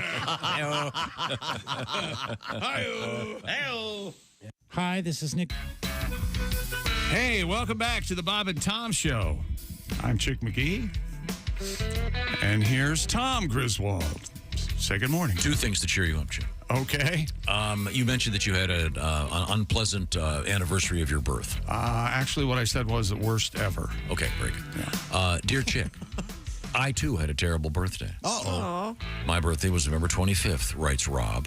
All right, Rob. The Friday before Thanksgiving, I fell through the ceiling from the attic. Oh. Well, I've done that a couple times. And you have your story is what? Well, I was up in an attic, and I was trying to navigate my way through the joists and everything, and I slipped, and I had a foot go between the joists right through the drywall. But fortunately, my testicles broke my fall. So as you hit a joist, I hit a joist with my Rob, an astute listener, writes, unfortunately, the rafters did not break my fall. The floor did. Oh, geez. I broke my left ankle and heel and my right knee. Oh. Holy hell. Rob, so sorry. But thank you for making Chick feel better by your being worse, which I think isn't that good? No? I guess. Okay, and that leads us to this, which I think will finally cheer you up and take you over that hump of sorrow you're dealing with right now. The only way that I know to do it, of course, is like this. This is just mean. It's just mean. It is. It's like rubbing your face in it, isn't it? Yep. Hey, Chick. Yes, Ace. What do you eat when you're cold and angry? What do I eat when I'm cold and angry? I don't know, Ace. What? A burger. I have no idea what he said. A burger. Oh, a burger. He's cold and he's I was on a burrito.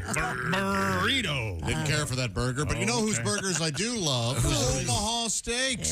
Go to omahasteaks.com, get 50% off site-wide. That's half off everything, folks. Plus, an extra $30 off when you use code BTS at checkout. Minimum order may be required. omahasteaks.com.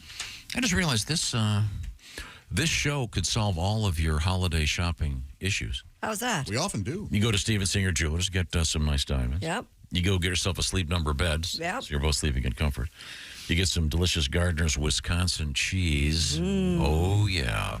And then you once again get some Omaha Steaks with that cheese. And some Raycon earbuds, and you're in. Done. You're That's all it. set. Yeah. There you go. Happy holidays. You're welcome. Thank you. We return now to Christy Lee at the Bob and Tom News Desk. Have we missed anything? Following multiple delays, a planned 3-year cruise has been canceled. Passengers had signed up for the Life at Sea Cruises inaugural 3-year voyage.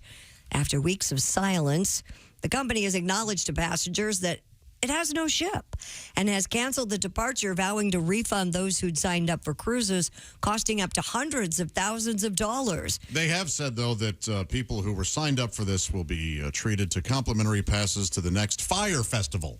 Yeah. CNN reports customers were informed on November 17th that the cruise was off. Now, some of these passengers are stuck in Istanbul, the original departure location. Istanbul, not Constantinople. Now it's Istanbul, not Constantinople. Others say they have nowhere to return to, having sold or rented out their homes in anticipation of being on a 3-year voyage. No. And Life at Sea says it will make repayments in monthly installments, meaning customers are going to have to wait months before they get all their money back. If, I think is the... Right? This is awful. Where are some of the people stuck? Istanbul. That was not Constantinople. No, it's Istanbul, not Constantinople. Who keeps doing that? That's you, isn't it? Stop it. That city always shows up, and that's something Peter Lorre would always... You know, I'm taking the train from Trieste to Istanbul. General. You're winnings, General. I know it wasn't Peter Lorre. So those people are to... I remember when this first was announced. I do, too. And all these people signed up for a 3-year cruise. Yeah. One lady sold her home, and she was going to work on board the ship, because you could work remotely, because that's become a thing. Crazy. Yeah. That's a shame. Now she has nowhere to go. I mean, if you want to spend 3 years essentially drinking, try community college. I don't think you necessarily need to drink. What are you, Van Wilder over there? What are you doing? Hey, Pat. Cruise without drinking. Now, I read somewhere. They told me you had a new help at the house. Is what I hope. Pat has spent quite a bit of time on the cruise ships. Oh, yeah, too much time. You were playing the big rooms. Oh, yeah. The big rooms. Pat was one of the big-time headliners on the cruise ships. And I read somewhere that there are people of a certain age that will live cruise ship to cruise ship. Happens all the time. There was a woman on one of the Royal Caribbean cruises that was living there. You get a rate for that at least? Yeah, they give you a little special rate. I'm quite sure. Yeah, I heard about that. Holy hell. But yeah, I mean, that's where she puts all her money. It's just a floating hospice. For some. Well put, John. Is it any wonder I'm in an awful mood? A floating hospice chick. Just these old people to get on there. This is where we'll spend the rest of our lives. I mean, nobody wants to hang out with me. They got a nice buffet. You get to meet new people. Talk to the dolphin. Maybe they should do a new version of the Love Boat. Isn't it time to bring the Love Boat back? And Didn't they recently try Ace with a reality show? Dating show. How awful. On the Love Boat? With Jerry O'Connor and his wife. That was based on Princess Cruises, and in your cabin, they would play the Love Boat all day on one of the channels. What? Oh, the Love I bet they never played the Poseidon Adventure. Yeah. Or the Titanic. No. Probably don't show that in the theater. Or Captain Phillips. What would they call a geriatric love boat? I don't know. I think floating hospice is already been said. I think that would test negatively. Well, I love the concept. Can we do anything about the title? How about the geriatric Titanic? The Golden Voyage. Oh, it would be called something. Yeah, like that. that's nice. Yeah. That's perfect. Sinbad might have something. How about Sinbad could host it. The Golden Voyage with Sinbad. How about Sunset Cruises? Oh, there you go. That's well, not I bad. think As you approach the sunset of your life. Yes. Love. We're going to take our ship to the edge of the flat Earth, and you're take going our to go what? over. We're going Our to take ship. our ship. Oh, our ship. Yeah. Oh yeah, you got to stow all your other stuff. Yeah, you got to take all your other. Yeah. Okay, what's coming up, Christy? Coming up, we have ocular syphilis that we have. Syphilis? Eyeball syphilis. Eye syphilis. How? Ugh. I've never heard of that. We'll find out. Syphilis was Does the guy pus with come out of your VD who eye? kept pushing the rock up the hill. Oh, the myth of syphilis. The myth of syphilis. We have a really serious story, actually, more of a PSA. If you're going to eat cantaloupe today, you might want to be. I'm not afraid. I'm not scared. Stop. I'll eat it. Don't eat it. We'll find out. Really? Okay. When we come back, this is the Bob and Tom Show. This is the Bob and Tom Show. Text us at 888-262-8661. More Bob and Tom next.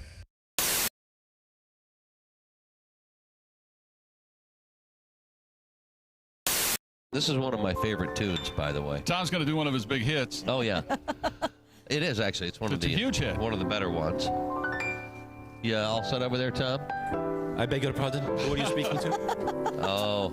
It's that strange European accent that Yes, you indeed. can't quite place. Yes, hello. I'm sorry, your name, sir? Bonjour. Bonjour. Bonjour. Good morning, Mr. Bonjour. Oh, that's very funny. Oh, yeah, we said. You must be the chick, the funny one. Yes. Thank you so much. I'm sorry, we didn't catch your name.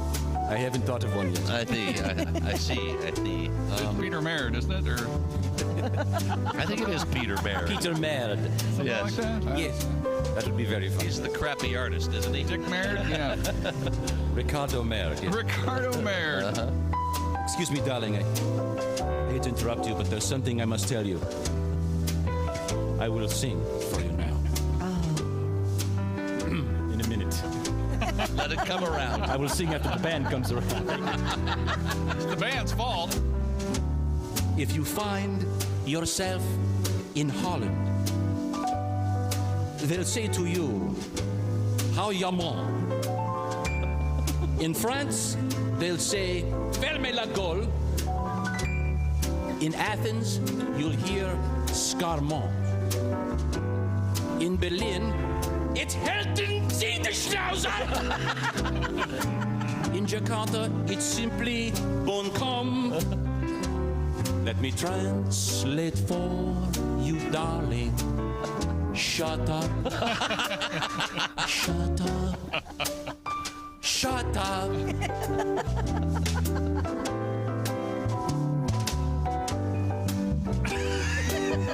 Coming around again. Has there ever been a topic on which you don't expound? Has there ever been a moment when your mouth wasn't making a sound? Have you ever had the feeling that you might have said enough? I am begging you, my darling, shut up, shut up, shut up. Day or night, it does not matter. You still want to shoot the breeze. When I hear your constant chatter, I'm thinking, someone shoot me, please. Maestro. Now we are in the bedroom, so comfortably inclined. But the only intercourse we're having is the conversational kind. There's just one way to stop you from blabbering so much. Say hello to Mr. Johnson and shut up.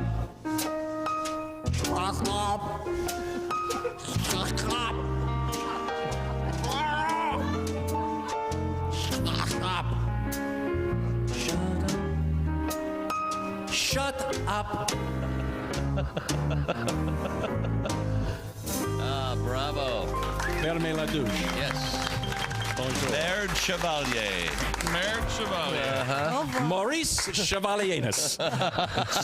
Thank you. Maurice Chevalier.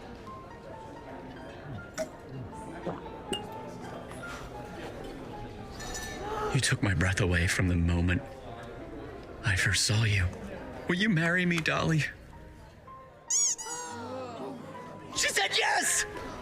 She said yes! It's not a real person. It's not a real diamond. Real, natural, earthborn diamond. For your real love, from a real jeweler you can trust. Steven Singer Jewelers.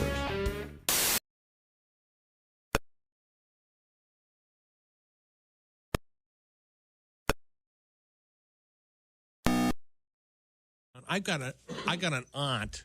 She is the family failure. I mean, everything she touches, it just goes wrong. Finally, at the age of 87, she had to declare bankruptcy. Oh. Now she can't buy a house until she's 94. That poor soul. She is a victim. She's a victim. Absolutely. She's at home last week, knocking on the door, vacuum cleaner salesman. I got a dandy of a vacuum to show you, ma'am. Oh, I can't afford it. I don't have any money at all. Just let me show you what it can do. He forces his way into her place, reaches behind his back, pulls out a sack of horse manure, dumps it on the floor, and goes, whatever this vacuum doesn't pick up, I'll eat. She goes, well, I hope you got a hell of an appetite because they turned off my electricity this morning.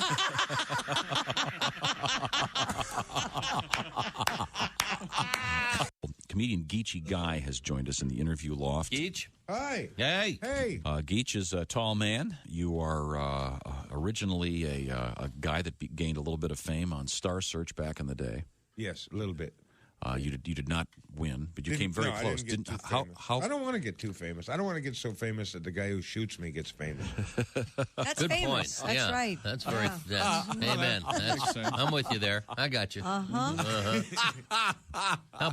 Well put. Yeah. That is I interesting. agree. Yeah, we don't want to see you get shot either. No. That would be bad. What else is new in your life? You still married?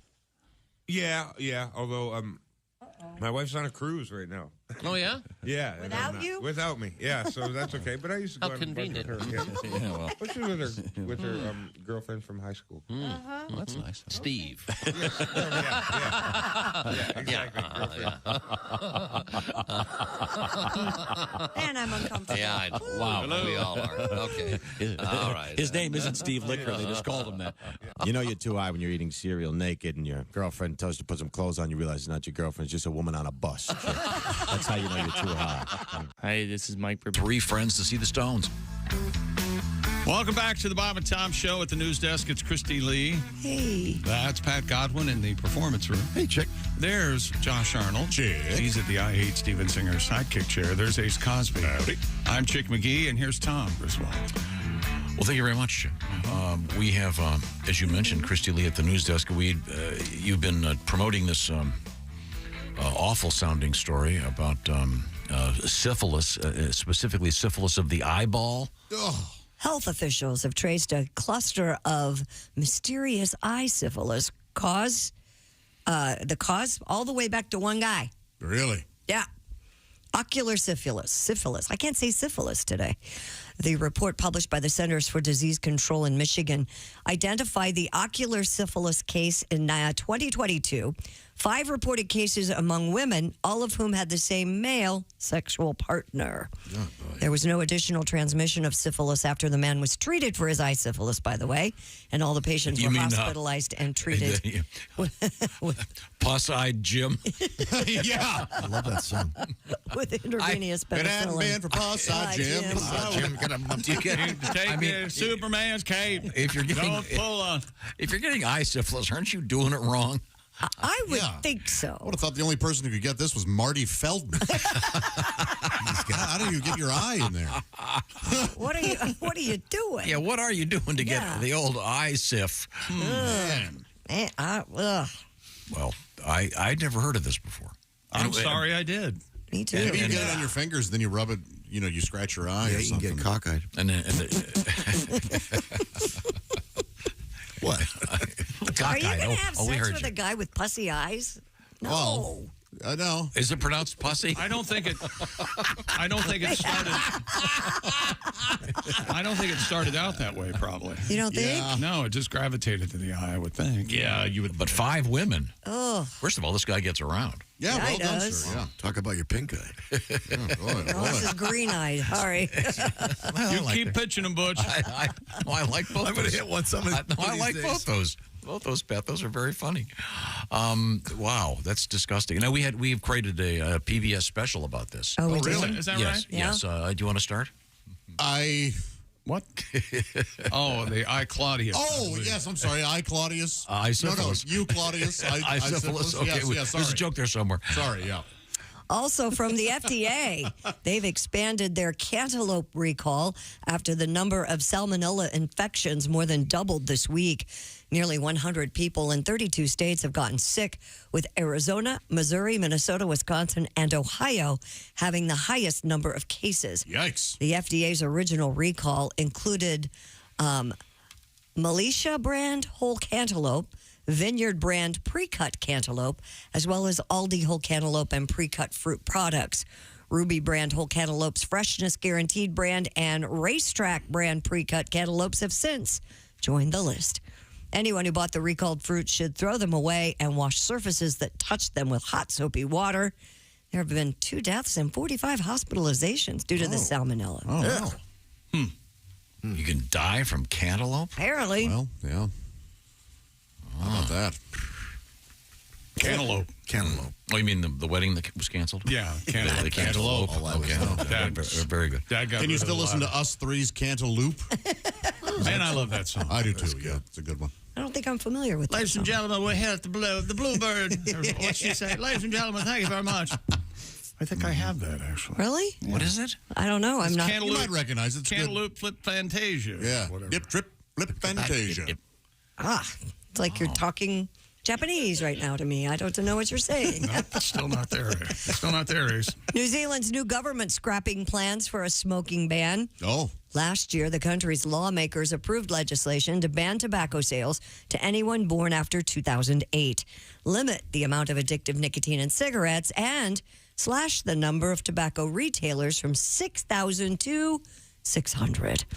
Now, in need of tax revenue, New Zealand officials have since decided to repeal the tobacco endgame policy. Well, that's a nice ethical move. Yeah, promised to lower smoking rates through education and other smoking policies, and of course, probably raising taxes on cigarettes. There are a ton of taxes to be made with cigarettes, aren't there? Of course. Smoke them if you got them. Here's an article.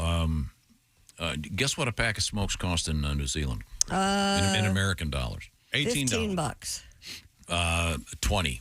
Wow. At least. Whoa. That's one way to lower the number Yeah. of smokers. Yeah, and then they had this whole thing. They were going to replace those taxes with something else, and it didn't work out. So they dropped the program that was going to phase out. Yeah. Datelined Wellington, New Zealand. Mm-hmm. Oh, where the beef comes from. Oh, yeah. You have some kind of beef with that? It is beef Wellington, is it not? Yeah, absolutely. I love that. Finest Reminds beef in me. the world. I found this. A lot of gravy. Well, I was digging around about that, and I found this from a New Zealand publication in Wellington. The Potters Association. Yeah. You know, whatever you have to say after the Potters Association, I don't care. Well, their Are you going to spin a tail right now? their dildo making class has been canceled. What? Really? Potters Association President Nicole Gaston resigned. It's true, LaFou. The little Beauty and the Beast. Yeah, resigned over a disagreement over the dildo workshop. Well, she didn't want it? Ms. Gaston said had raised the idea of members learning how to create dildos using, quote, mixed techniques such as wheel throwing and hand building. Boy, that scene in Ghost would have been a little different. Yeah, it would wouldn't have. The workshop Something to was remember me by, honey. The workshop was canceled when senior members of the aforementioned Potters Association objected. Prudes. Ms. Gaston said, here we go. Ms. Gaston said, the world is changing. We're not all prudes. People are interested in this. Yes, of course. Plus, it's got to be one of the easier things to make. Exactly. Have you ever Yeah, I mean, you ever done that? You ever take a sculpture behind class? a potter's wheel? No, I've never Well, they're done always Hard. bongs or dildos. Yeah. I mean, that's the Bowls. first. I can remember when I took a sculpture class in high school. I went to an all-boys high school, so you can imagine. Yeah, you did. They threw the clay at you, and what'd you do? Mrs. Stillman passed out the clay, and immediately everybody... It's wangs. Yeah, wangs galore. Wangs of Palooza. Yeah, the skillful part was the circumcised area. Oh yeah, The glands. Yeah, oh yeah. A dildo workshop. Wow. Okay. I guess you think about it. Anyone can buy a dildo, but you take a certain amount of pride if you make one. your own. That's right. Yeah, it's like when you build a boat. There's a vast difference. When we built the Johnny Special, it was we built this boat. It was great. Christy, What about the size, though? Wouldn't that be kind of telling? Well, we built a we built a dinghy. If we were building dildos, wow. Is that an oar? No, it's the dildo. Are you going to ask me something? Do you own a proper dildo? No. Okay, yeah. No. That's a special. That's very different than just a vibrator. Exactly. There are vibrating dildos. Right, but no, I do not. We're going to need a dildologist to examine this. You know the difference. Yeah. Well, no, you don't need a dildographer if you want to talk about. You want to talk about the geographic aspects. I am no expert in this area, but I would think that the majority of women would rather have vibration than just the dildo. Yes. Yes. I think so. However, there are those. There are those. Yeah. Yes, of course. I'll never forget. Fill me up. I was in a sex shop and I looked. There was a bunch of dildos, and I looked up. The first time I ever saw one of those rubber arms. Oh my! With a fist. Are with you the fist. serious? Yeah. I was like, my goodness. Dishwasher safe on the label there. People don't really use those. That's just to scare people, I don't isn't think it? that's. Yeah. If I had to guess, that's not for women. That's even scarier. Well, come on. Oh, look at the Maplethorpe 2000. Yeah. It's like anything else. You just can't, run a 40-yard dash in under 4.4 right away. You have to work yourself up to it. Sure, yeah. Sure. Gotta make sure. Start with a number 2 pencil. That's right. Raise your way up. Maybe a Q-tip. Yeah, and a golf club. Handle. We got two iron up It's there. on my new podcast, The Silent Yawn. Perhaps you've Okay. look for that. Coming up, we have an interesting story about a gigantic tumbleweed, which, if nothing else, gives you guys a chance to sing a little bit of Elton back in the day from the great album Tumbleweed Connection. Wouldn't you say? Love songs from Tumbleweed Connection. Yeah. The one we sang earlier that you poo-pooed that we're getting fan mail about. I don't think I know. Oh, no, it's a great song. Don't get me wrong. I mean, the way we did it. You should let us sing all of it. Right now, I want to talk about the great gifts. We're thinking of going out. You can give people. This is the perfect gift. I'm getting one of these. I get every year. I do this. I send my brothers steaks from my friends at Omaha Steaks, and Josh is our steak expert, of course. And what have you got over there? Well, I've got it around here somewhere. Oh. Thank you very much. Omaha. The holidays are here. The Jolly Elves at Omaha Steaks have your wish list covered with guaranteed perfection during their Black Friday and Cyber Monday sales. Go to omahasteaks.com. Take advantage of 50% off site-wide, plus use this code, BTS, at checkout to get an additional $30 off your order. Score delicious deals on tender, juicy, extra-aged steaks, or cozy up to some easy-to-prepare meals and carefully curated gift packages that are guaranteed to make spirits bright all winter long. Omaha Steaks, they have the quality, convenience, and everything you need to deliver an unforgettable holiday gift experience. And every purchase is backed by their unconditional 100% money-back guarantee. This year, skip the guesswork.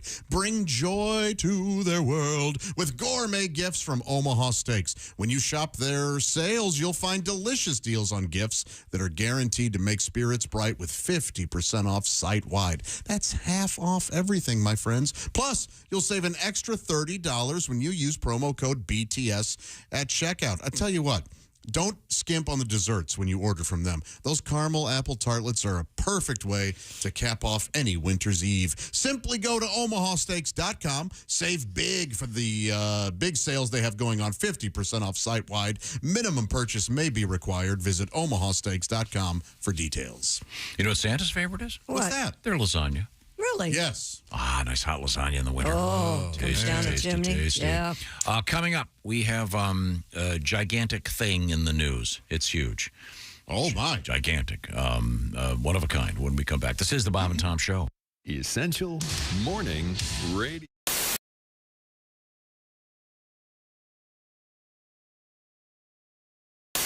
Larry, the cable guy. Larry, good morning. It's good to see you. But I got to tell you, I had a horrible nightmare Last night? last night. Really? Before I come in here, I dreamt I drunk the world's largest margarita. And woke up this morning, there was salt on the toilet lid. Thank God I didn't eat the worm in there, I'll tell you that much. I tell you what, I was madder than a skinhead watching the Jeffersons. I tell you what. I tell you what.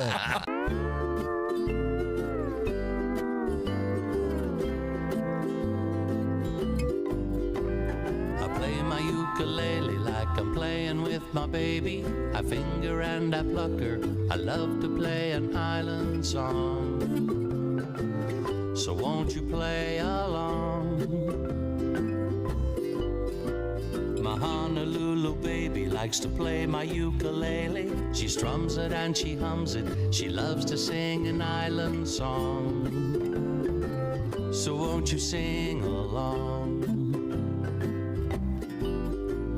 Ukulele baby, you can play me, you can lay me, satisfy me in Hawaii. Ukulele lady, you can lay me.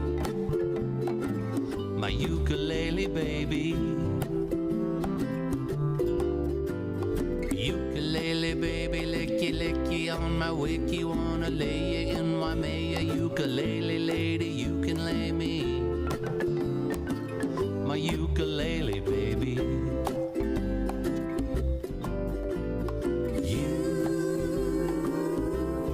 You can lay me, my ukulele baby doll.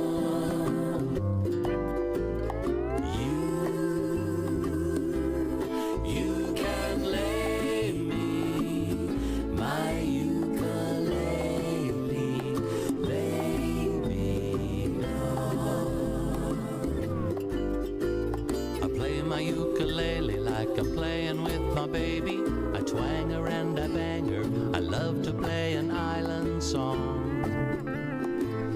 So won't you play along? My Honolulu baby likes to play my ukulele. She picks it and she licks it. She loves to sing an island song. So won't you sing along? Ukulele baby, like a cheeky on my tiki, satisfy me in Hawaii. Ukulele lady, you can lay me. My ukulele baby.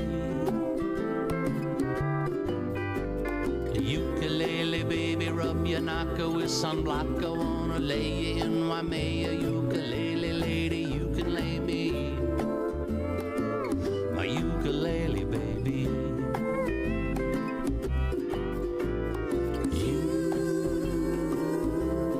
You can lay me, my ukulele baby doll.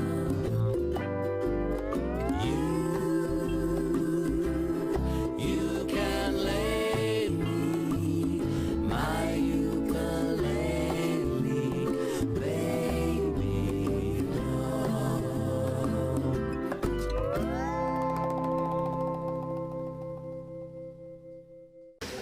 I do like porn, but I'm going to ask you guys a favor. We get a lot of emails sent to the show.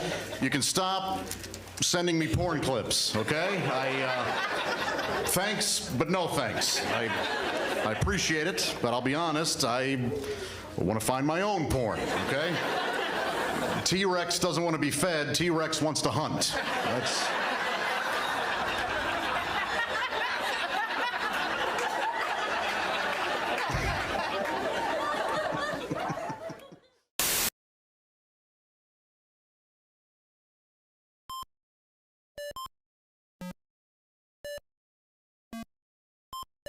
Hey, did you enjoy those videos played in that break?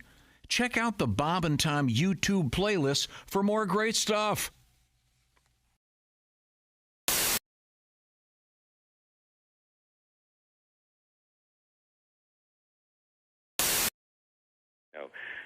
And, you know, we're near Times Square, and New York Times Square has really changed over the years. So I will go to this joke about how it's weird that they got rid of the hookers and then they put the Disney store there, and then they're bigger whores than we had before. $2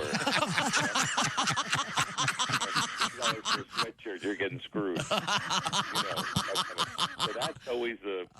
Horse racing, you said? You're from Kentucky. You love horse racing. Love Horse the racing ponies. is my passion. The only sport that I really love is horse racing. I've owned a couple horses. Wow. We're purchasing one now. In fact, a 2-year-old colt. Cool. I don't know if you all know this. All Kentuckians know this, and most people around the country know thoroughbreds are named traditionally after a combination of the mother's and father's name, the sire and dam line. For example, I didn't know Kentucky that. Derby winner Ali Sheba, out of his father, the great stallion Ali Dar, and its mother, the broodmare Belle Sheba. Sure. We're looking at one now out of a sire named Whiny Bull by a mare named Girl on Girl. We named it Rosie O'Donnell.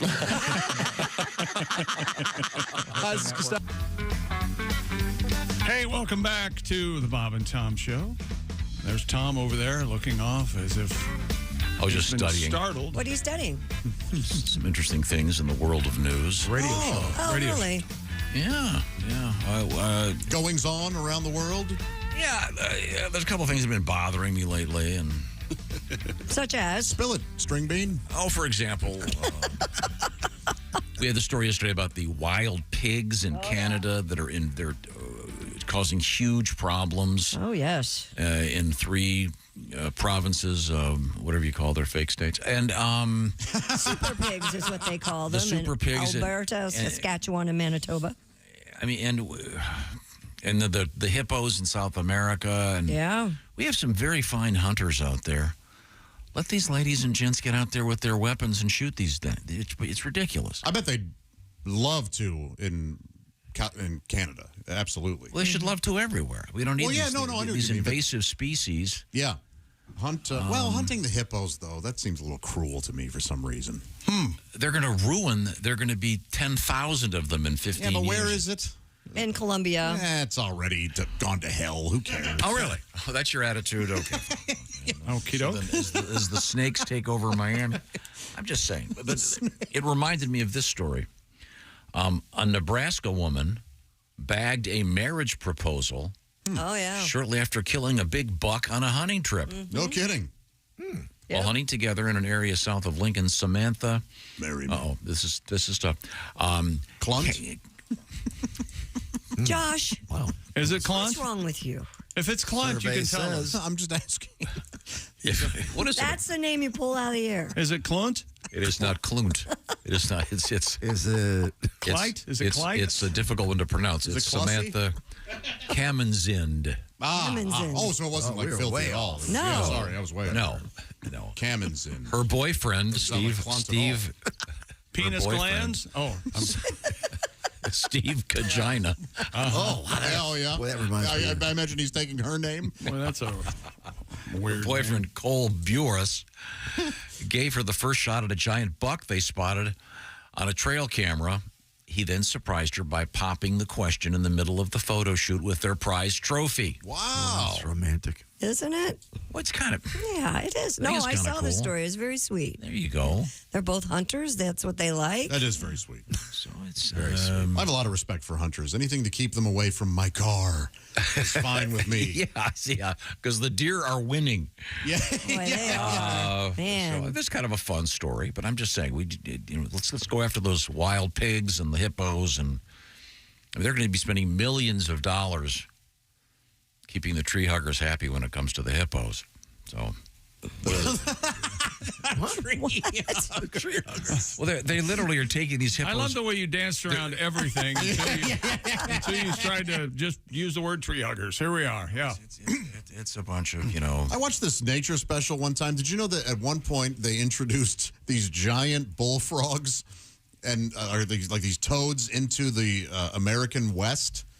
And so that hunters would have something to hunt, and they ended up taking over the desert, and like they're still out there. The kudzu of the animal world. Yes. All right, bullfrogs. Yeah, All right. and they eat snakes and tarantulas and everything. What a cute couple. They are a cute couple. Yeah.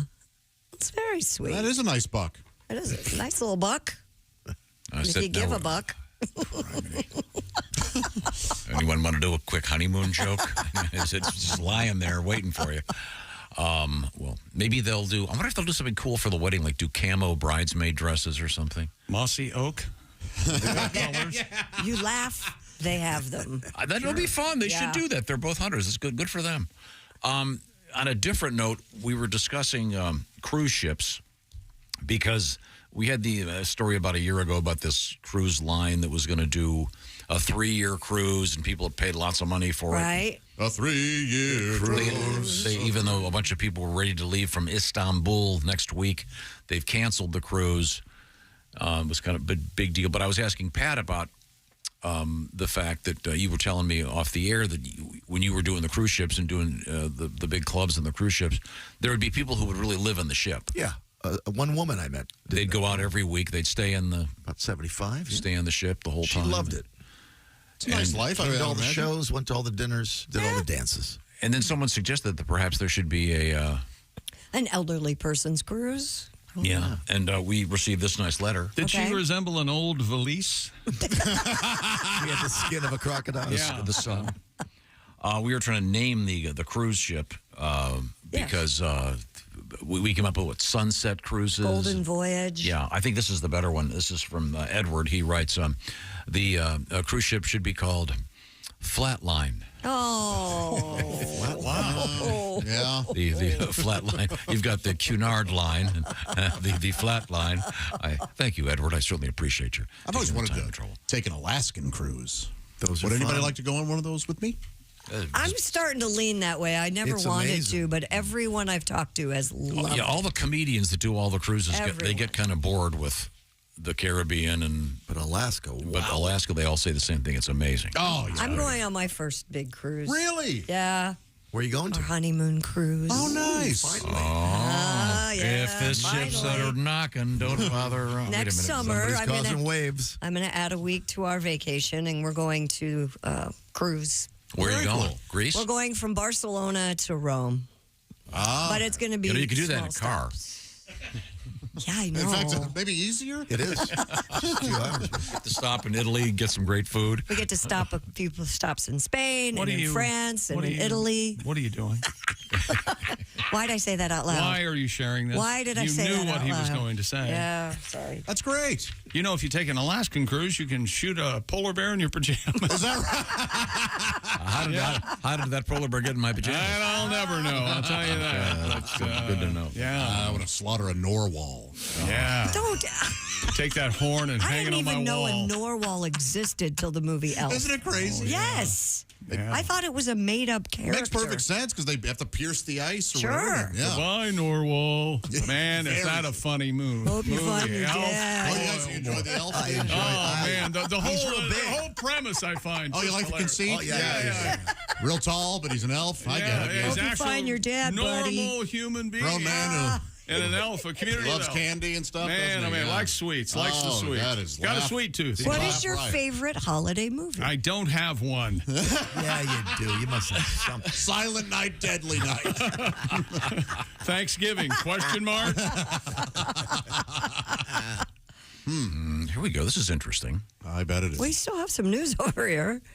Well, I'm not It sure. better be about Daryl Hall and John Oates. What is I it? want to hear that. Oh, Breaking up. What's going that's on there? I'll get that. You Why is that- mean? Is this the good part? Yeah, this Better is be Man-Eater.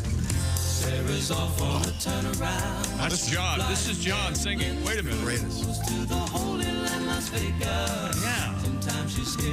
Thanks, John. Okay, John. Okay. And John gets to sing one more.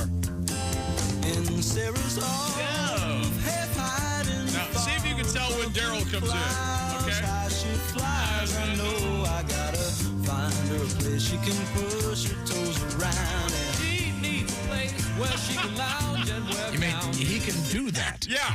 He She can- needs to play. Don't you wish you could do that? John, I'll just be over here. Blue-eyed soul right there. Now, Daryl Hall has sued John Oates, arguing that his plan to sell off his share of a joint venture would violate the terms of a business agreement that Hall and Oates duo had forged. Ah, man. The move quickly prompted a judge to temporarily block the sale. Not only that, he halted it. Yeah, while legal proceedings in a previously initiated arbitration continue. I think this may involve selling the rights to their songs.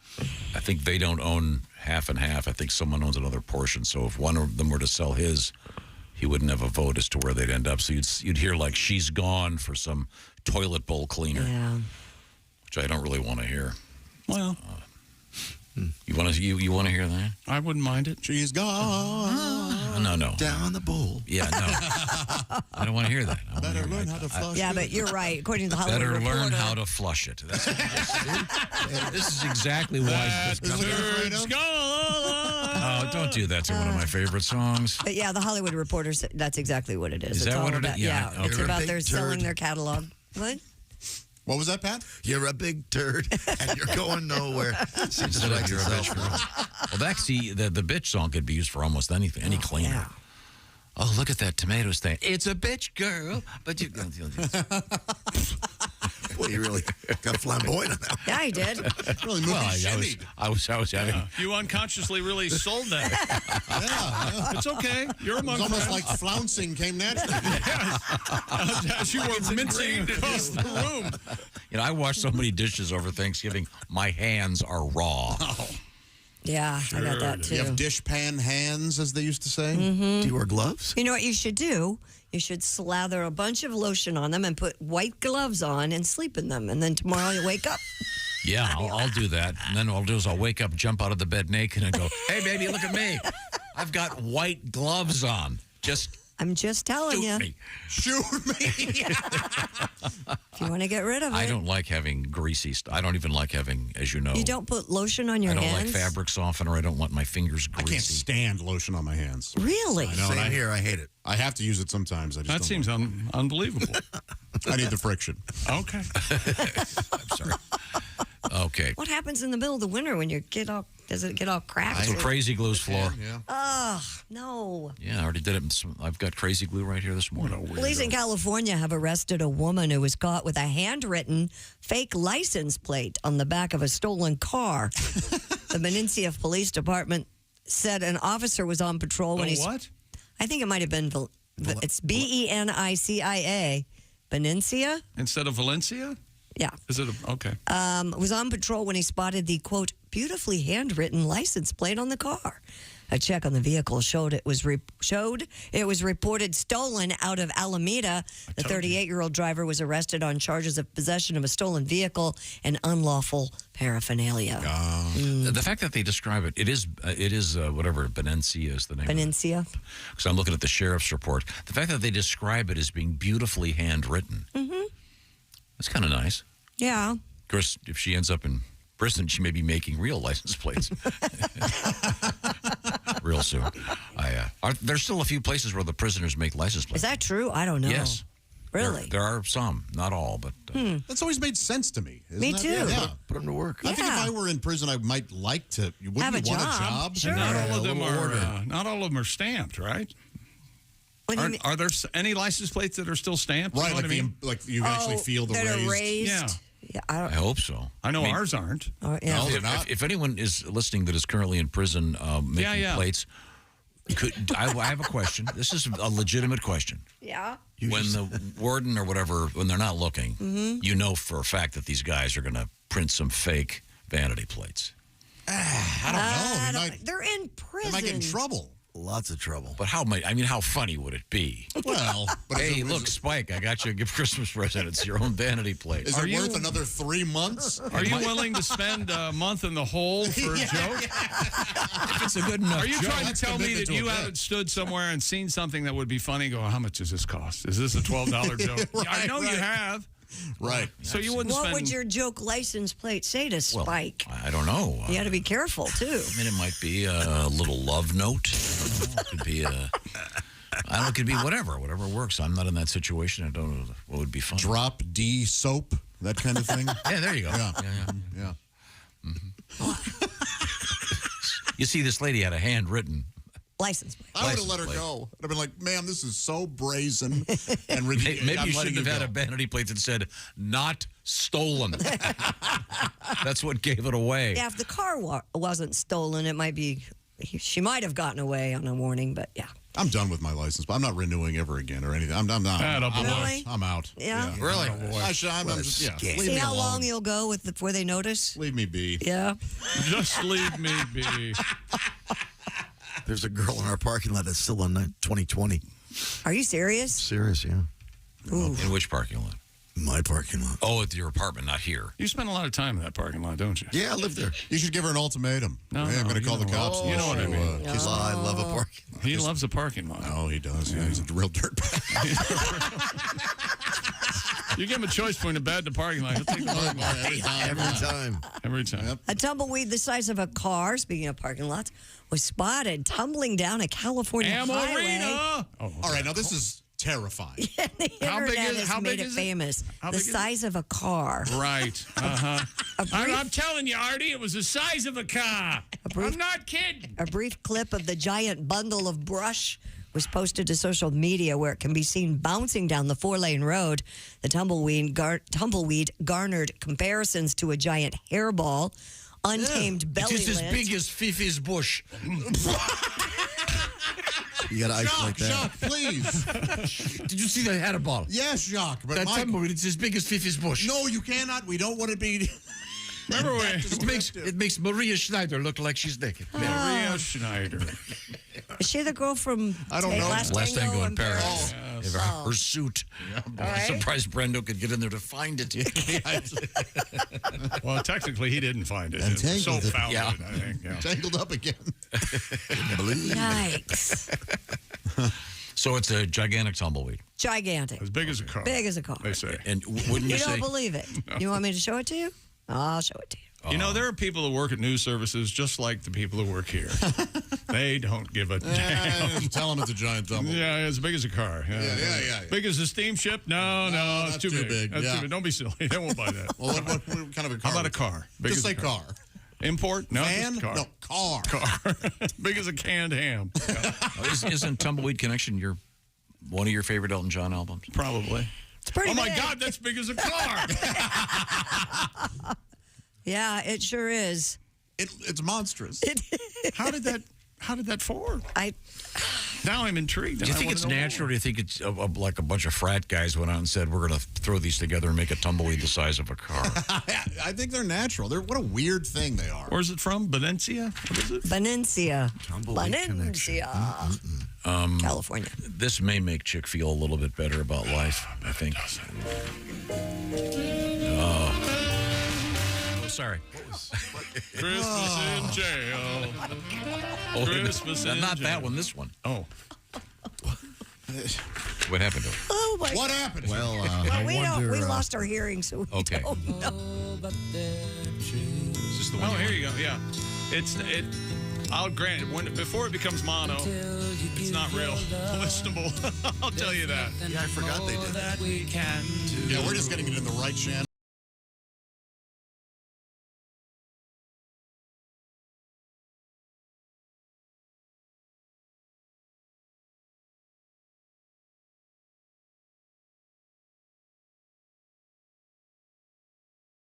What?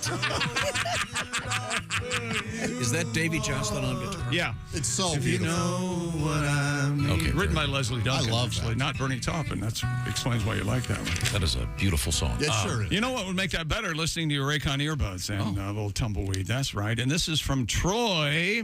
I just had to share this with you guys. A week ago, I lost my Raycon Fitness earbuds. Dun, dun, dun, dun.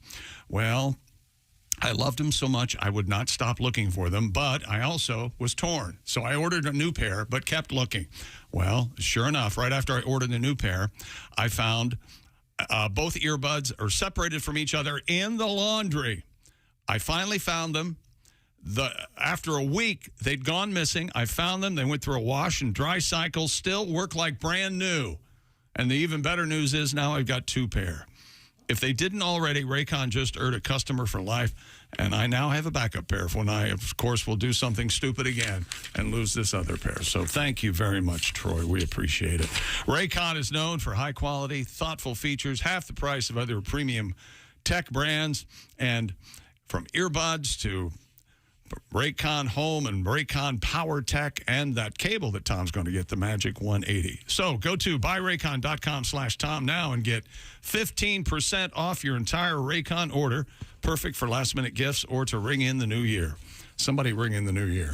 Ding, ding. Thank you. That's buyraycon.com/Tom. Get 15% off Raycon products. That's buyraycon.com/Tom. Did you see that tumbleweed? No. It's as big as my Fifi's bush. Oh, Jacques, please. We understand. I believe he's added my Fifi. Yes, that's new. Yes, and I'm here for alternate text. It's a giant paddleball, you see. Yes, Jacques. As big as my Fifi's bush. Jacques, we understand. When we come back, we'll try to rescue the show. This is the Bob and Tom Show. For a complete copy of the Bob and Tom Show content.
how you can make your own cheese at home with 4 basic ingredients.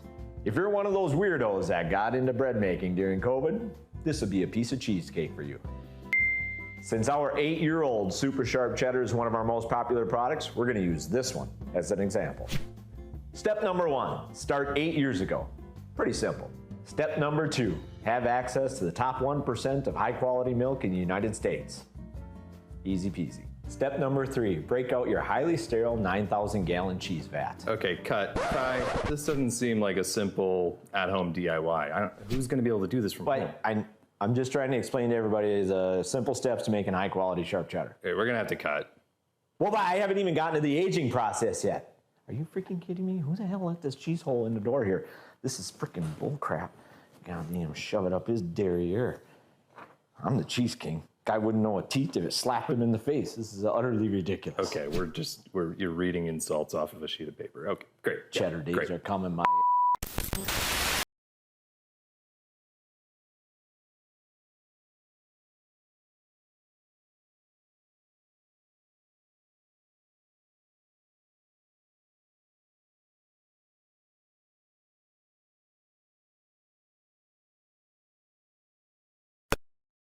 Say we didn't warn you. There's laughter ahead. You guys want to grab lunch? We can't go anymore. Holy That's cow. a good day's work, everybody. This is Bob and Tom Radio. Comedian Dwight Slade. What's bugging you in the world? You mentioned a couple things before. I'm tired of the roadside memorials. These people were places where people wreck their cars. They erect crosses. You know, it's a nice sentiment, but I don't drive in your graveyard. Don't put your headstones on my freeway. You're bumming me out. Bravo. Couldn't agree more. And have you ever seen one of these roadside memorials on a curve, ever? No, always on a straight. Yeah, straight away going to Nebraska. Well, what the hell happened? 3,000 people a day get through here. One guy, maybe it's good he's dead. He could have run into you. You don't know karma. People go, well, it reminds people to slow down. It's for safety. That's not safety. You're driving along. What is that, a wreath, a teddy bear?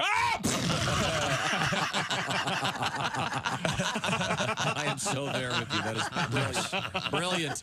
And my friend always pointed out, he goes, how come Jews don't wreck their cars? Which is, you know, you wonder. It's true. These Christians, terrible drivers. Jews 10 and 2 going down the road. Why the penis and the breast? Those are the only 2 body parts we're crazy about getting as big as we can get them, right? Although some people are doing the buttocks. The buttocks implants. Yeah, buttocks implants. Yeah. That's new. Yeah, it is. Normally, you know. Well, then they sell panties with inserts in them, and underwear for men with inserts in them. See, that's wow. No, I assume you haven't had any plastic surgery of any kind. No. I had an. Why do you assume so, that? you should sue. Because if the doctors arrived at that, you should have seen the before. Oh, wow. Yeah. Unless your nose was shaped like a penis before, you really. This isn't enough. They could have done it a little bit better. We're going to take a break. Phil is one of our friends. Let him defend himself. My God. No, that was on Bob. That one was on Bob. You piled on. Hey, this is Larry the Cable Guy, and you're listening to Bob and Tom. Welcome back to the Bob and Tom Show. I think we've got this thing fixed now, Tom. I'm very excited. Yeah. See if this works now. You remember this song, Tom. You ready? Yeah.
you're speechless, and I can tell it's rap, and you love it. I'm very excited. It's got that Ramsey Lewis yes, it's feel from his famous you could probably version of the in crowd with the people in the background. I love that as so deep much. a dive as you want on that, and come up with some facts about it. Now, you mentioned that you had a kind of a rough weekend. We're going to go over and things we learned. Yeah. Oh, we are? Yeah. Oh, then I have a special audio treat when we get to that. Is that right? Yes. Okay. But if we have to do things in order, what have you got for me? Time now for Today in History. November 28th. Pat, I'm going to call on you. Oh, I forgot. Yeah, it's a birthday. Just a second. But first, 1520, Magellan began crossing the Pacific Ocean. Do you remember Magellan's first name, Christy Lee? Mapper. I love it. That was his nickname. It was kind of a sarcastic nickname. Yeah. Whatever you want to go, Mapper. Yeah. Mapper. Oh, you took a left when you should have made a right? Huh? No kidding, Mapper. Mapper's at it again. And where's the Fountain of Youth? Oh, that's the wrong guy. Sorry. Was it, no, Vasco was da Gama, right? Right. Ferdinand. Ferdinand is correct. Josh. Ferdy. Nice, fine-looking family they got there, Ferd. Ferdinand Magellan, of course, took a boat. Yeah. That's important to know. That is important. You remember the Farkle family in Laughing, don't you? Sure. Ferd Farkle and all the Fanny Farkle. Careful. The twins, Simon and Garfarkle. You remember them. 1720. Do you remember this one? I'll throw this one to you, Josh. You probably remember this. Anne Bonny and Mary Read, pirates, tried and found guilty of piracy, sentenced to death, both granted stays of execution. Why? Because there was room at the end. They were pregnant. Yes. Wow, I'm not familiar with that story. Me either, but I was guessing. Yeah. It sounds interesting. That was that Disney film, Who Knocked Up the Pirates? Was that Pirates of the Nursery? Was that a musical? That's not a thing. Then the two girls hooked up. Then the sequel, Scissor My Timbers. No, Scissor My Timbers. That's so great. You know, that's Lovely. not bad. Sorry. Scissor my timber. Let's see. You'll like this one. 1932, Groucho Marx performed on the radio for the first time. Yeah, he did. Much funnier than his brother Carl, the least popular of the Marx. Yeah, he wasn't here. Yeah. Didn't have the sense of humor. Rough 7 minutes. Yeah, he developed that the socialist version of the game Monopoly. You open up the box, spread everything out among everybody there, and close the box. Game over. Yeah, it's no fun. No fun. And then birthdays. 1949, Paul Schaefer. 1950, the great actor Ed Harris. He is But great. my favorite, 1943, one of my favorite artists, or the great singer-songwriter Randy Newman. If you've never heard the album Good Old Boys, I recommend it. It's in my top 10 of all time. And Pat, you do a great Randy Newman impression. What if Randy Newman, who can do everything, he's such a great writer. Of course, you wrote the Toy Story theme. Right. What if he attempted the Beatles? Randy Newman does the Beatles. Hey, Jude, don't make it bad. Take a sad song and make it better. Proving my point. Remember to let it in your heart. Remember. That you can start to make you feel better. Na na na na na na na. Everybody. Yeah, everybody's fine. Na na na na na na. Come on, everybody. Na na na na na na na. Everybody sing. Na na na na na na. I'm talking about Jude now. Hey, Jude. And that's it. That's all we got for this morning. Things we learned today. I was very upset how cold it was today when we came into work here. We'll check local listings. But Furious. it's like crazy, stupid cold here. I don't know, it caught me by surprise. Yeah. Because everything's preheated at the compound. You know that. Everything's ready to You go. live in a warm cocoon. Damn right. Yes, it is true. I had the worst birthday of my life this past weekend. Thanks for asking. Tom, and right away, Tom acts like he's helping, but ... He's not. No. He's not at all. Hurting. Yes. Yeah. Yes. Purposefully. And deliberately. I want to hear Pat Song Noir again, Stuck in the Car with an Angry Woman. I want to hear that again tomorrow. Thank you. That's right. And we have my birthday tribute to you will be coming up tomorrow. Well, we'll see about We're out of time. Okay, this is the Bob and Tom Show. Thanks for listening to the Bob and Tom Show this morning. The show is also out there for you on our YouTube channel. Watch and